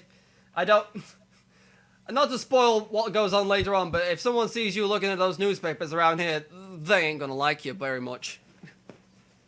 Anyway, cut forward to like a few days later, some more slice of life stuff while he's still just musing about why is everyone hiding this fucking murder dismemberment shit? Sorry, it's Tom's camera. Can anyone else see that? No, what? No, I'm taking a photo. He looks like a fucking zombie. I thought you had just heard a pelican I noise. did. It sounds like the world's angriest frog. You don't. Oh, you bastard! It went. You made me look an idiot. You moved. Anyway. Your face was red and bloody. It was weird. Anyway, continue. Anyway, so Yes. a few days after this, Keiichi's still thinking about murder dismemberment, because that's a bit fucking weird, and the fact that no one seems to want to talk about the damn thing. The rest of the village, and by proxy all the kids he hangs out with, are preparing for a local festival, which they call the Watanagashi. Ah, yes, where we remember and commemorate the limb that no one found. You joke. Oh, fuck. So, the Watanagashi is basically Watanagashi, I believe, is Japanese for like cotton floating. It involves a ritual where like the girl in the Shinto clothes, the purple lolly at the back. That's a terrible sentence, but Yeah, those words the one in the Shinto clothes, like she's part Yes. of a ritual where she attacks a mattress with a hoe, then people take cotton out of it and then sail it down the river. Oh And my then- god, it's literally a symbolic murdering of him. And then pray to Oyashiro-sama that things go well. This is That's better than what my ghosts. initial image was, which was just throwing some sheep in the river. To be fair, the way There they you first go. described it, the way they first described it in the visual novel was they'd made it sound like you just take anything that's made of cotton and just toss it in the river. So Keiichi just has images of people actually just throwing mattresses into the river that they don't need anymore. And it's just like, isn't this just advanced fly tipping? So they've created a horrifying cult ritual to symbolize the murdering of a man presumably dismembered by hoes, the farming implement, and not the thoughts online. Matt, this is 1984. There aren't thoughts in your local area at this point. At least Not they're not that you alive. know about. There's nothing to There tell you. are. You just don't know how close they You've are. got to find them yourself. You haven't got a detector. You've got to go in the woods and find them like old pornos. Instead, you just find murder dismemberment articles. It's terrible. That Anyway. European was dying. Anyway, so yeah, Keiichi, because there's also like a typical Japanese festival, they have stalls and stuff set up where you can like buy food and play carnival games and all that kind of shit you do in 1984. How long's this guy been here, the main character, Keiichi? I think at this point, about 3 weeks. Right, okay. Anyway, so yeah, the four girls and Keiichi are having a fucking good old time at the festival, just competing for stuff. They partake in the cotton floating down the river ritual. Well, as I said, the girl in the Shinto clothes, she's part of the ritual. She has to attack the mattress with a hoe. All the others just partake and take some of the cotton and fucking float it down and pray that nothing horrific happens. And that Oyashiro-sama will watch over the village. Anyway... It's how you summon a ghost. I was Seriously. going to say, it's just going to turn into some horrifying Japanese ghost story. Yes. Sweet. Higarashi's tagline is "When they cry," Yeah, that's what's called. which, to be fair, Higurashi is a Japanese cicada, so I think that's more what that's in reference to. But like when the cicadas make a chirping noise, You know, that horribly obnoxious noise that signifies nothing is happening. except it signifies Yeah, I've heard that of it's Voodoo Bella. fucking summer, and that's literally all it means. And I have a bad time trying to find bugs in Animal Crossing. Anyway. First world problems. Yeah.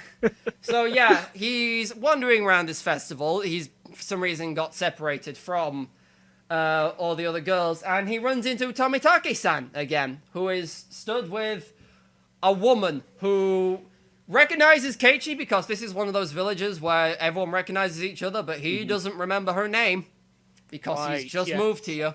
It's not the pelican in disguise, is it? It's not a fucking... Where did the pelicans come from tonight? 4 pelicans in a trench coat. Bird watching is all it came from. I just suggest that a pelican would be a pretty good disposal device for bodily objects if you were going to pick a bird. Followed by Solid great grey advice owl. there from John. Best bird for bodily disposal. I mean, great grey owls are pretty good. Anyway, Don't they have really long legs when you lift their feathers up like They other do. owls? No, they do. That's terrifying the first time I saw that. Hmm. Obviously, the owl isn't lifting its feathers up by itself. Someone's doing it for the owl. Owl just looks at you. Owl just looks at you and just feathers like up. hitches it up and just goes, they'll never believe you. Just off it goes again. And just- well, I'm I hate sorry, wildlife. I keep derailing it. I hate wildlife. That is awful. Continue. So yeah, after running into it and stumbling across some of the articles and no one giving him a fucking straight answer that he asks, he decides to ask Tomitake-san again about what the fuck what went down here. Something fucking horrific happened, didn't it? And the conversation that follows is not something I was expecting on the first one. It was like, so Keiichi, do you believe in curses? And it's like, I'm sorry, what? Is this before Keiichi's even spoken?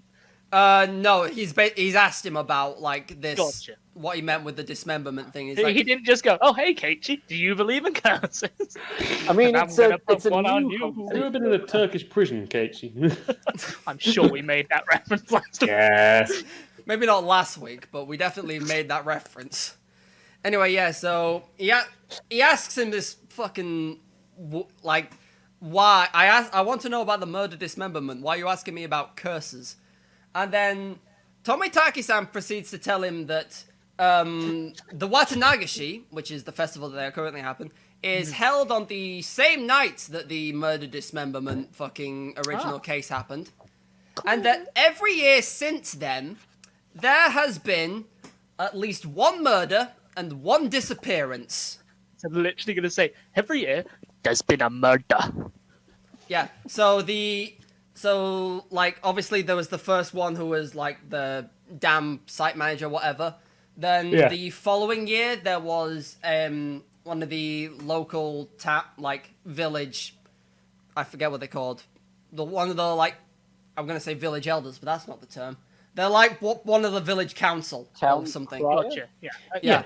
It was one of those, but he actually supported the dam construction thing, so like was seen as a betrayal to the village. Anyway, he and his wife died while out of town on a fucking climbing accident. Apparently, fell out of some. Not really a murder. That's just was out looking at like some mountains or something. The rail gave way.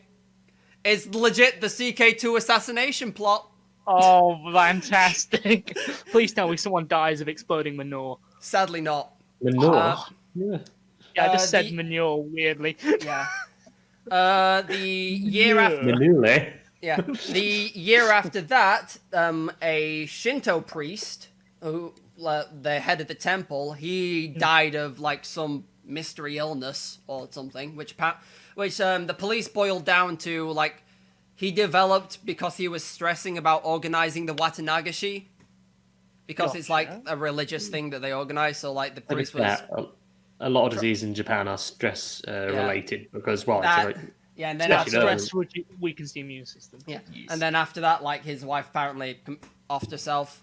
Like that's a horrible way to put it. She killed herself after losing her husband. Wow, that's just 2 for 2 on that theme this week. Mm-hmm. And the third one, I think the gods were stretching it because it was like the wife of a brother of the original guy who supported the damn movement, who also just happened to live here. Right. And Keiichi's like, that last one seems a bit stretching it, and Tomitaki-san's like, yeah, it is. We don't know why. That's because it's going to kill people that aren't related now. And then Keiichi says, it's got a hunger for blood. And then Keiichi's like, okay, so what about the year after that one? And then Tomitaki and the other woman just look at each other and like, Keiichi, that's tonight. It's just like, oh, okay, never mind then. Oh, I'm ask any more questions. Don't worry. Just away, wife. And he gets on her back and fly up into the dumbass count much? They just a high five and then walk off. So yeah, he basically like regales like all of these like murders that have happened and have pseudo been reported. There was a horrific moment I was reading the thing because in between chapters you get like little tip snippets or like additional thing to enhance the reading, and there were like newspaper articles of these events of like the 3 murders I just talked about. 2 of them have like 2 pages worth of text.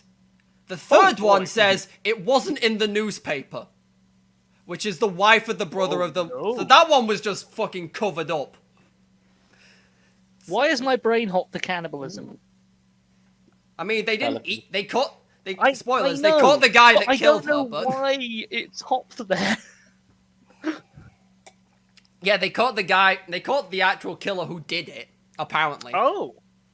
Like, they ruled, like, the 2 that fell to their deaths as obviously as, like, an accidental death because, you know... We can't prove that railing was sabotage. They're basically trying to make sure that it's. And the third one, as I said, and the third one was put down to a mysterious illness. Right. Okay. Is the dam getting its revenge? No, wait. Yes? No, because they were for the village is getting revenge on the dam, Matt. Gotcha. Yeah, I'd confused myself there. The guardian deity of, which is why he asked about curses, because apparently the guardian deity is known as Oyashiro-sama, which I've slipped that name in a couple times, but no one seemed to question it. I mean, sometimes you say things and I nod. Yeah, I know. Even though your camera's not on, I can tell what you're doing, Matt. You're that predictable. No. Yeah. So he tries to back him up and saying, like, you don't really believe in, like, curses and shit, do you, Keiichi? Because as I say, like, all of these, the police reports were technically closed. They weren't good closed, but they were closed, and they most of the time found out who did it. Yeah. Listener. Singular. Singular listener. Luke, listen up. You're being fucking called out, Morg. Anyway, so yeah. But he wants to keep asking him, but then his friends like find out, and Tomitaki-san says, you know, it's probably best not to talk about this to other people in the village, because there are some devout believers in the curse of Oyashiro-sama. There are some very devout believers. Some so devout they'll make sure a murder happens on the same day each year. Yeah. Anyway, so... Keiichi, yes. Just wait till tomorrow to ask about this. You'll be fine. So basically, the overlying thing you need to establish is that they started out targeting people... I say they. The curse started out targeting people who opposed the dam project, and over time, his standards just got less and less, and was just like... You mean after 2 years? You'll 2 years his standards dropped. Giving up very quickly. Look, if you're only allowed 1 kill a year, you take what you can fucking get, my dude. Surely that gives you plenty of time to work out who else you could shank. Matt, would you go to this village? Well, probably not. There's not much foot traffic through it. Yes, but there are people in it. Yeah, you could find them that secretly believed in the dam. Look, Sounds every cold. night- Look, after every they night off I lay that one awake and guy, I think I don't people think believe anyone in the believes dam. in the dam. All hail the dam. Anyway, so next day at school, they're busy playing more board games and something, and then the teacher comes Do in. they learn anything in school? They do school. This is like an after-school club. They do. They Gotcha. run. Right. So they do. So like they're playing fucking Cluedo or whatever. I can't remember again. And then the teacher comes in and actually no. Keiichi gets up to go to the bathroom. Think about his life because he's really bad at Cluedo. And Oh my god, how did I get Plum killed? Is it the spanner or the rope? Is it? I just need to figure that out, and then it'll all make sense. I mean, like you joke, but it's literally like other than like him and Raina, the other three are scarily good at Cluedo for some reason. Don't ask questions. Anyway, the teacher, while he's out in the hallway, tells him that he's got a visitor out by the front gate, and should probably like go visit him. And Keiichi's like, I'm not expecting a visitor. Is it Birdman? It's not Shit, get to the Birdman. gate. I don't care. I don't pay enough. Is it the woman whose name he couldn't remember? No, Is it Death? not yet. Is it the pelican? Is it a pelican? Tom, the Death and the Pelican are the same thing. The In pelican. this fucked up think I read the universe of wrong- I think Higurashi I read we've the wrong created, book, where but I- everyone's a pelican. In secondary school, I thought I was supposed to read Death of a Salesman to end up being Death of a Pelican. It was Pelican. really depressing. Isn't that rhyme with the Ancient Mariner? Ugh. Anyway, so yeah, Keiichi goes to the front gate, and there's like a really like old, rather large dude, and by large I do mean fat. I'm sorry. Rotund. Rotund man, yeah, stood there that he's never met before, and he's like, "Are you Keiichi?" He's like, "Yeah." He says, "Can we like just talk briefly?" Oh no, is one of his parents dead? No, both of his parents were alive when he came back from the Watanagashi, so that's fine. Oh, Everything's oof. fine. Both of his parents are still alive. Is Colonel Sanders dead? He was plastic, Matt. Is this up. Colonel Sanders in my life? And he's gonna Sorry take to tell you, but our beloved Keiichi Christmas chicken to have Santa has some died. chicken. Of all the people you've guessed that were dead, you still haven't guessed the right one because all you have to say, Birdman. yes, the Birdman. Friend. Oh, Birdman's Birdman. dead. No, Yeah. why? I Basically, mean, no, like, Birdman's dead. yeah, Mon Gareth actually gave the one a who was shit about- warning him about all the curses and stuff. Yeah, he did. This is basically like the police officer coming to like just talk to him and ask him some questions because he was seen with him on the night of the Watanagashi. So basically, he runs by him some questions, and then strangely, like, the police ask him if he believes in the curse of Oyashiro-sama, and he's like, "You're the police, why are you asking me about a curse?" He's like, "To be fair, we've not got a whole lot to go on with most of these cases other than they occur on the night of the Watanagashi, and people believe in this curse. Maybe they're linked." Is Oh, yeah. Birdman's wife still alive? She has actually gone missing. I knew Dun, it. dun, dun, dun. She's See, migrated. I forgot there's I should have probably mentioned this. There's a term they use around the village called onikakushi, Okay. which is a Japanese term meaning to be demoned away. Now, in Japan, they have a common phrase which is to be spirited away, which Hence is like the movie, which is excellent. it is, but it means Only it's Kakashi, you say? onikakushi. Yes. So oni is in like demons are spiriting you I know. I'm away. just trying to figure out what the Kakashi means. If only in regards to Naruto, what the fuck? Anyway. But yeah, as I say, it's basically like so. She's gone missing. He's turned up dead. Oh, by the way, they found him. It looked like he'd been assaulted by a group of people. With a hoe. So like he'd been like beat up and was staggering like on the side of a road or something, and then his throat had been torn out. Ah.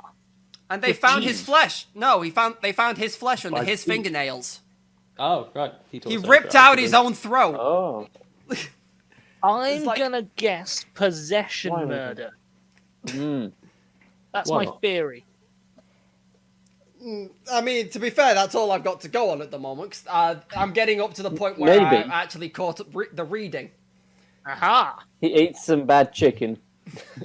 What, He the realised chicken as it was clawed going its way down. out? Was he choking And, to death? and it was like, dig oh it no, out? this is bad chicken. I've got to Yeah. get it out. Anyway, Sorry, Rather his than throat out. throwing up, he to decided stop to claw himself his from own getting throat food out. poisoning.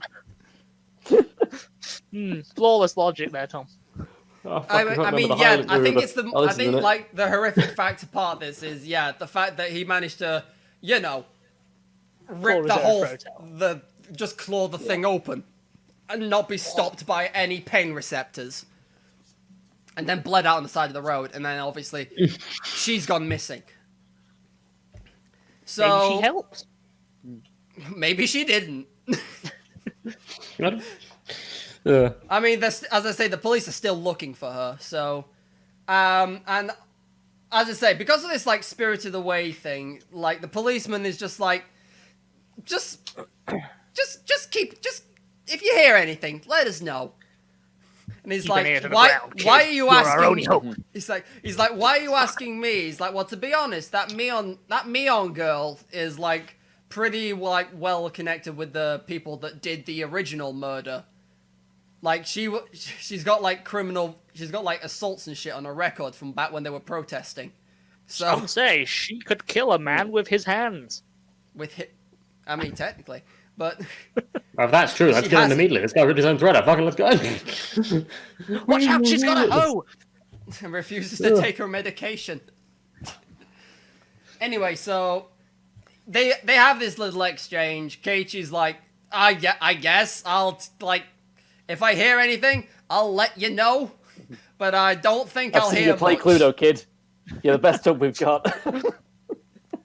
The actual real reason is you're new here and we can trust you and no one else. No pressure. You're expendable. Why did you tell him that? So things take a bit of a thing. He goes back to playing Cluedo, pretends nothing happened outside, because they do question him. He's like, I was called into the staff room. The teacher needed to see me. Definitely that, and not anything else, except more convincing. So yeah, and then next day they start. They say they're going to do club activities. They don't end up doing it, so I think like Keiichi starts getting like the Cluedo board out because he was like, I didn't get to play many rounds because I had to like get called out to the staff room or whatever. So I want to play this again. And then Mion's like, yeah, I can't. I gotta go do something and help my uncle at his store. He's like, isn't a part-time job illegal? Nah, you're allowed to do it because it's classed as chores. Huh. It's like, Japan that are don't light make years ahead of us. sense, but you know what? I won't question it because I'm not the one who writes the rules here. So, he's packing up, like, because he started opening Cluedo and then he starts putting it back away. And then he notices that on one of the cards, there's a name he doesn't recognize. So there's the 5 members of the club. There's him, Reina, Mion. Oh, fuck, what are the other two called? Rika and Sakato. Satoko. I always get it wrong because I kept calling her Gotcha. Sakodo. And he's found a card with the name Frank on it. No, he's found a card with Satoshi written on it, and is like, who's a Satoshi?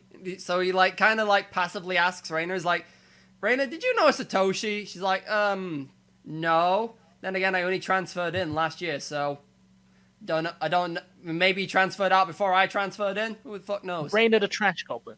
Yes. Gotcha. The one who's I put the updated portrait in the Discord. Auburn. The one above the pelican noises. Anyway, so Don't click on that. yeah. Anyway, so he and Reina are walking home, and after the discovery of the Satoshi thing, he basically just decides to flat out ask her. He's like, Reina, you're keeping something from me. She's like, what do you mean? He's like, You can't have Sanders. What? He's mine. I think they Chickeny godhood will be endorsed. I mean, she doesn't say that, but I think she makes a joke similar to that. He's like, no, like, about the village. Is like, did something, like, I feel like you're keeping something. Did something horrific happen here? To which this happens. Tom, you may have seen this on my Twitter timeline. Holy shit. Oh, Those are some big eyes. hypnotoad eyes. No. Yeah, Everybody loves Hypnotoad. There is no war in Ba Sing Se. So Rain. Does So your hair go basically, into your eye sockets? Sorry. yeah. Imagine me trying to record this at like 11:45 at night, and then this fucking appears on the screen, and I'm like, well, I'm not sleeping. So yeah, so I'm gonna say she snaps, but she kind of does. So she's like, why do you think we're keeping secrets from you, Keiichi? Aren't you keeping secrets from us? And he's like, I'm sorry, what are you on about? She's like, you met with that strange man in his car yesterday. And he's like, how do you know that? You make it sound suspect. Just What did you talk about, Keiichi? What did you talk about with him? Nothing. She's like, you're lying to me, Keiichi. You talked about something. Is she with walking towards him this entire time as well? Oh, like, no, she's moved toward the camera at this point, so it's implied that she's, like, face to face. Yeah. yeah. Hold on, let me just grab the other screenshot that they actually use in Please the thing. do. This is, like, the other one with some of the text overlaid on it. That's the other one they use. Oh my. He's tall. She's short, but also Judging terrifying. by the angle. I say she is shorter than him, but, like, again, it's just, she holds all the power in this scene. Let's be real. How could you not with those dead eyes? So yeah, she basically like confronts him and says like, well, you accuse us of keeping secrets when you're clearly keeping secrets from the rest of us. So A, she knows, and B, she knows. She knows both about what happened, and B, she knows about what the fuck Keiichi's doing. Which is asking mild questions out of curiosity and meeting with the police Yes. because, you know, he knew the murdered guy. It's not really that suspicious. And I mean, yeah, but like he's asked about like the suspicious deaths and shit beforehand, Yeah. and like Yeah. the fact that he's Basically, just come out and he's is like, indoctrinated / possessed. I don't know, maybe it's both. I said this is basically like kind of up to where the fucking I got to. Well, Now, you I can't just go think- any further because you're just like, nope, not having this again. It can only get worse from here. Oh no, I've got one more image and shit to talk about. So. Oh, goody. I So can and later can't. on that night, he gets like a phone call from the police dude he was talking to earlier, and he basically like they have a conversation and they come to terms with the fact that with every case of every like death at the Watanagashi, there's been at least one murder and one disappearance. So one case of murder and one case of onikakushi. Gotcha. The first one, as I'm saying, there was I think this is after the damn foreman. So the one with the CK2 death. the one with the classic like killed over the rails. They only retrieved the guy's body. They didn't find his wife, so Oh, technically no. they can't class her as dead. Okay, can I Because it's not been postulate long a enough. theory? I want to postulate a theory. Go on. First of all, is it going to be that the wife is never found? And second of all, do you reckon they're possessing people with the spirits of the wives? Not for the second one, no. I mean, possibly because this, as I say, with the Shinto priest, his wife committed suicide. She threw herself into a swamp and just like They never found the body. drowned. Yeah, they never found her. Yeah. The third one, which was like the wife of the brother of the third removed or whatever the fuck it was. That one was a little different. Apparently, like she had a child which lived with her, but after like her death, the child was never found again. Oh, by the way, that child's very called Satoshi, which is the name of the other, which is the other no. name of the card that he That's found in the the name Cluedo of set. the No. It's just like, None of this is good. and then obviously after Birdman died and the woman he was with on I the love that night of that's his name. Watanabe. You're not using his name, it's just Birdman. Look, I know if I called him Tomitake-san, at least one of you wouldn't know who I was on about. I do. I was hedging my bets and called him Birdman, okay? Okay, I did take this screenshot. So yeah, he's on the phone. He's like talking about all this stuff over the phone, and then he's basically telling him about the conversation he had with Raina.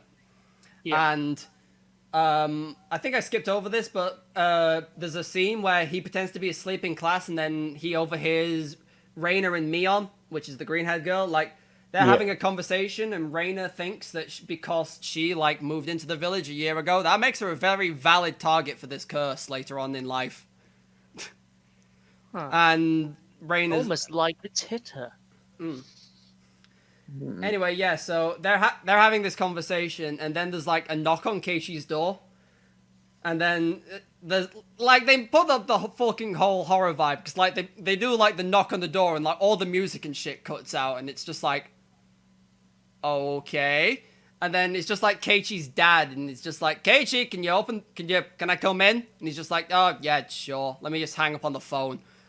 So, Keiichi's dad comes in, and he's brought in, like, as Tom mentioned towards the start of his episode, a plate full of, like, biscuits and stuff, and, like, 2 things of tea, and he's like, Dad, why have you brought, like, 2? And he's like, oh, she was here, wasn't she? He was like, who was here? He's like, Raina, she was just here, just now. And it's just like, I'm sorry, what?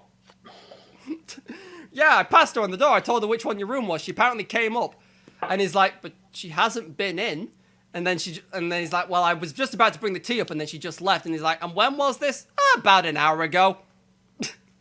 So Raina came in an hour ago, went up to his room, proceeded to stand there, which, by the way, they did make art of this. It's fucking terrifying. Hold on. Like, as in outside the door? Yeah. Like, there you go. Why is he only bringing up milk and... Oh, my God. I hate that. I actually... Oh, no. Why does she look like a little sailor? It's because the white thing that looks like the hat. It's the white dress and beret. It is literally the white dress, bow and beret, isn't it, Matt? I will tell you what's creepy about that. She looks... How many of you guys know about... Stay Puft Marshmallow Man. He does look a bit like Robert the Doll. Same vibe. How many of you guys I know about about Robert the Doll. Yes. Yeah. The outfit almost exactly like Robert the Doll's outfit, which now immediately makes it scary again. So yeah, apparently according to Keiichi's dad, Raina came in about an hour ago, went upstairs, basically stood outside his room and listened to him have this conversation with the man over the police, and then proceeded to leave again. So why did his dad bring the cookies for 2 if she'd left? Well, he assumed she was staying. So he was in the process of bringing it, and then he, like, as he was like coming up the stairs or whatever, she like left. She like walked past him on her way out. Got to see a man about a Sanders. got to talk to Colonel Sanders about what I do, because the boys discovered our murder plot. They discovered that the bodies are inside Colonel Sanders. This was literally the last scene that I read, and it was just like, yeah, okay, this is turned up to like decent horror levels. I really hate that. Like, it's not even that bad when you take it on its own, but it just... it is making my hair stand on end. It's just the way it's framed and the direction of the eyes. And this is before she starts walking around with the hatchet. Oh, good. I will say, though, I just want to share this just before I sign off. They made a Nendoroid of Raina. A what? It's the... so, you know what, like, Funko Pops are? Yes. They're like Funko Pops, but cute. They made one of Raina. Well, that's revealing of what's going to happen next. So she's going to chop up some tomatoes. Yep, with a real big knife. It's a real big tomato. Well, you know, Japan's famous for big tomatoes, isn't it? I don't actually know. That's the one thing Japan is famous for. Exactly. They need it for the ketchup to go You with think of their Japan, tasty you chicken. think, big tomato. Yeah. Oh, yeah. So yeah, Big as tomato and a lot of deer. But as I say, yeah, so I know Raina goes off the deep end. I think, like, I don't know if the rest of them do. I think Mion does, but that's not to be... Murderous axe-wielding lunatics. Say again? Be chased by, like, multiple axe-wielding lunatics. Oh, no, it's far more subtle than that. Hold on. This is taken from the anime. There is that. Oh my god, stop sending terrifying images. The doorbell is She knows what you did, Keiichi-kun! I don't like how the eye goes through the hair that way. Oh yeah, because they've drawn the fucking, like, line, yeah. Oh, John, why would you... Also, it looks like she's got 2 eyebrows. Doesn't she? It does. Doesn't she? Actually, on a lot When of the she anime raises things, an she eyebrow. does. But Oh god, that's just... Why did they have to do the hands like that? I'm getting Grudge vibes. I hate it. that's the point. I think like the horror that goes on is actually really good, and this is like the only other scene I am aware of is the one where they try and bring him food round, the one that's laced with fine needles. Oh! Uh-oh. So you eat the food, and then it's like, oh fuck, there's needles in this. Oh my god, that's just made me think of the Tomska sketch. I filled this room with millions of tiny needles. Why? To catch the time stopper. Ow. But yeah, I am thoroughly enjoying Higurashi. As I've said, is the horror on point because it feels... I get in the sense it's very suspense-driven rather than jump scare. yes, like as I It's say, like always the best horror. there's like as I Yeah. say, like instead of going for the jump scare, because I was like when I'd said about the scene where he's on the phone and then like his dad knocks on the door, but it's just ominous knocking to start with, and it's just like I feel like I feel like I'm about to just be fucking offed here by Reina. And then it's like Keiichi's dad, and it's like, oh, okay, that's fine. And it's like, oh, by the way, Reina was here. Never mind. I am no longer safe in my own home. She knows which room is mine. She proceeded to stand outside my door and stare at me, talk to the police on the phone. She definitely heard me mention her name, so... I'm gonna die. She Yeah. probably has good reason for it. What, Probably for all a murder? big misunderstanding. Yeah, as I say, there are 8 chapters of the regular Higurashi. I'm just going to the Steam store now to look up exactly how much there is. How far in are you? I'm still on chapter 1. Oh! Oh, Free. Higurashi. Let's see what we've got. So there are 8 chapters of the regular Higurashi, which chapter 1 is actually free on Steam. Ooh.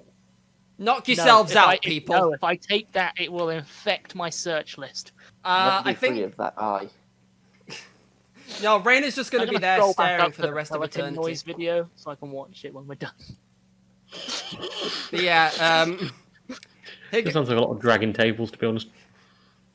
Higurashi is good, and as I said, the first visual novel is free on Steam. The rest of them aren't that expensive, I say, knowing that I bought all of them in a sale for like 10 quid. It's not expensive if you do it right. Thanks, What would Steam. you rate it currently? Well, I mean, the horror's on point, which is strange to say for an anime, because it's very difficult for an anime to get horror right. The only other Yeah. example I can give is... We've talked about this before, me and Corby. Yeah. Wasn't Like- there a ghost woman in an elevator? There's always a good one in there, love it. Probably. We definitely talked about another like semi-horror one before. The one where you don't talk about the classmate in the class. Yeah, you know, you're talking about... Oh, that's another. No, That's more...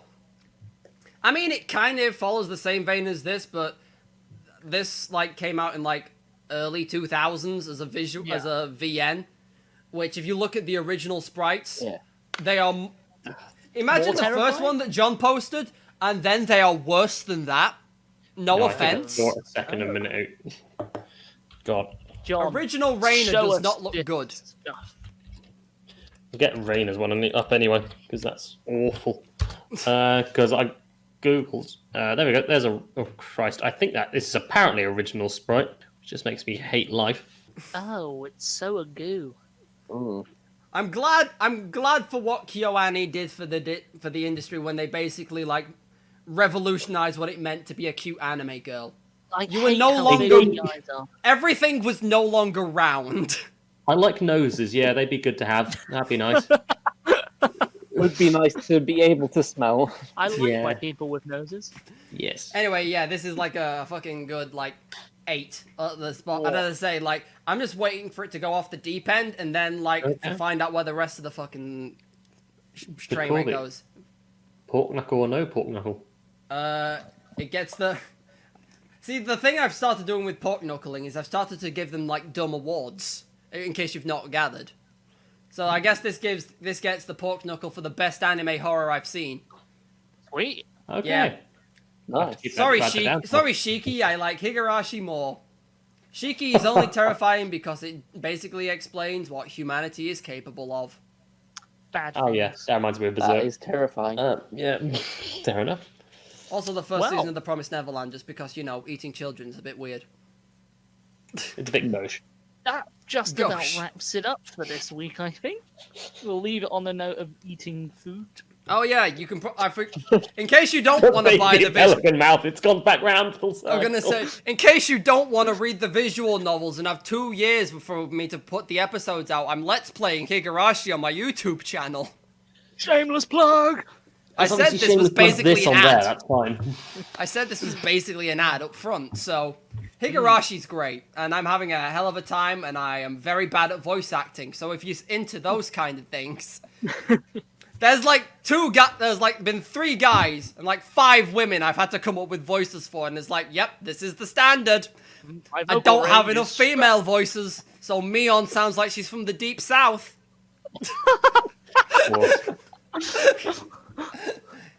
Oh, well, that feels like a good way to segue in. Corby, why don't you do your pluggables first? As I say, Since this was one long advert. You bastard. well, as I say, the YouTube channel, you can find me on YouTube if you search in Gaius Nix. That's Guias space NYX. You can also find me on Twitter under that handle, except there's no space. And you can also find me on Twitch over at Gaius_Nix. However, I've been less active on Twitch recently because I'm actually trying to get through Higurashi because I didn't realize how fucking much of it there was. And I'd like to not be here for the next 2 years, if you don't mind. A colossal amount of nonsense. Yeah, no, that's fair enough. Tomb. I too have a YouTube channel. At the moment, I'm probably I thought you were going to leave reviewing... it there. Yeah. I too have a channel. It's called... I should tell you what it's called. It's called Tom H. Jordan. And at the moment, I'm probably doing some sort of book review type stuff. Because I'm into... Hopefully, by the time this episode goes out, I will have uploaded some stuff. At the end of March. God. Unless we really screw up. So yeah, that would be the kind of stuff I talk about on there. I also have a Twitter where I just make dumb jokes a lot of the time, and occasionally I'll live tweet a show that I'm watching. I At time of occasionally... recording, I'm doing a David Attenborough documentary. Yeah. So I occasionally responded to him because I basically sent him like you said something about like what was it about spoons? I forget what you said. I too have forgotten. You Well, I'm mentioned sure something the about readers going can to go to your spoons, and I was Twitter like, and man, find remember out." spoons? Remember going outside? No. Oh, Weatherspoons. That I thought you meant spoons the implement. Yeah, because such a long time. It's a Yeah, great David- mystery. But yeah, we also have a Twitter page where you can follow us at F versus F official, big old capital Fs, where we should tell you when we've uploaded, Fuck. and we'll probably do something else with it at some point. We're supposed to Nah. put occasional photos on there, We but keep we don't. forgetting to do that. Oh, Matt keeps forgetting. Look, But if not I'm just honest, my job is not to man the Twitter solo. Isn't it? No, Alright. what else do you do for the thing? I make cool, witty repertoires. John, please smooth over that with a pseudo acronym. Anecdote. Broken him. John, please ignore him and fucking do something else. I'll offer my fiction proverb. You got a guess? Go on. Let's Oh, see yeah. if you get it right this time, you nerds. If you can't live longer, live deeper. That's solid. That's legit. I think I've heard that one before from someone. In which what the case, sirens tell you before they drag you down. it is not legit. I What do will you think? go for no. Okay. I'm gonna say it is true. Bodes Okay. well. Both me and Tom have opposed Matt. This normally works out. And the Toms have it. It's an Italian proverb, yeah. Fucking And it is one of the most basic proverbs I've ever heard. It's like live, laugh, life. Thank Live, laugh, Thank live. you. Live, Thank live, you, live, Liv. laugh. To be fair, life. unless you live in Hinamizwa. Live or laugh, take a life. I just kept saying live because I was like, there's definitely a live in there. Somewhere. Live. That's a much more threatening proverb. I like that. It's like reverse murder. Good night, everybody.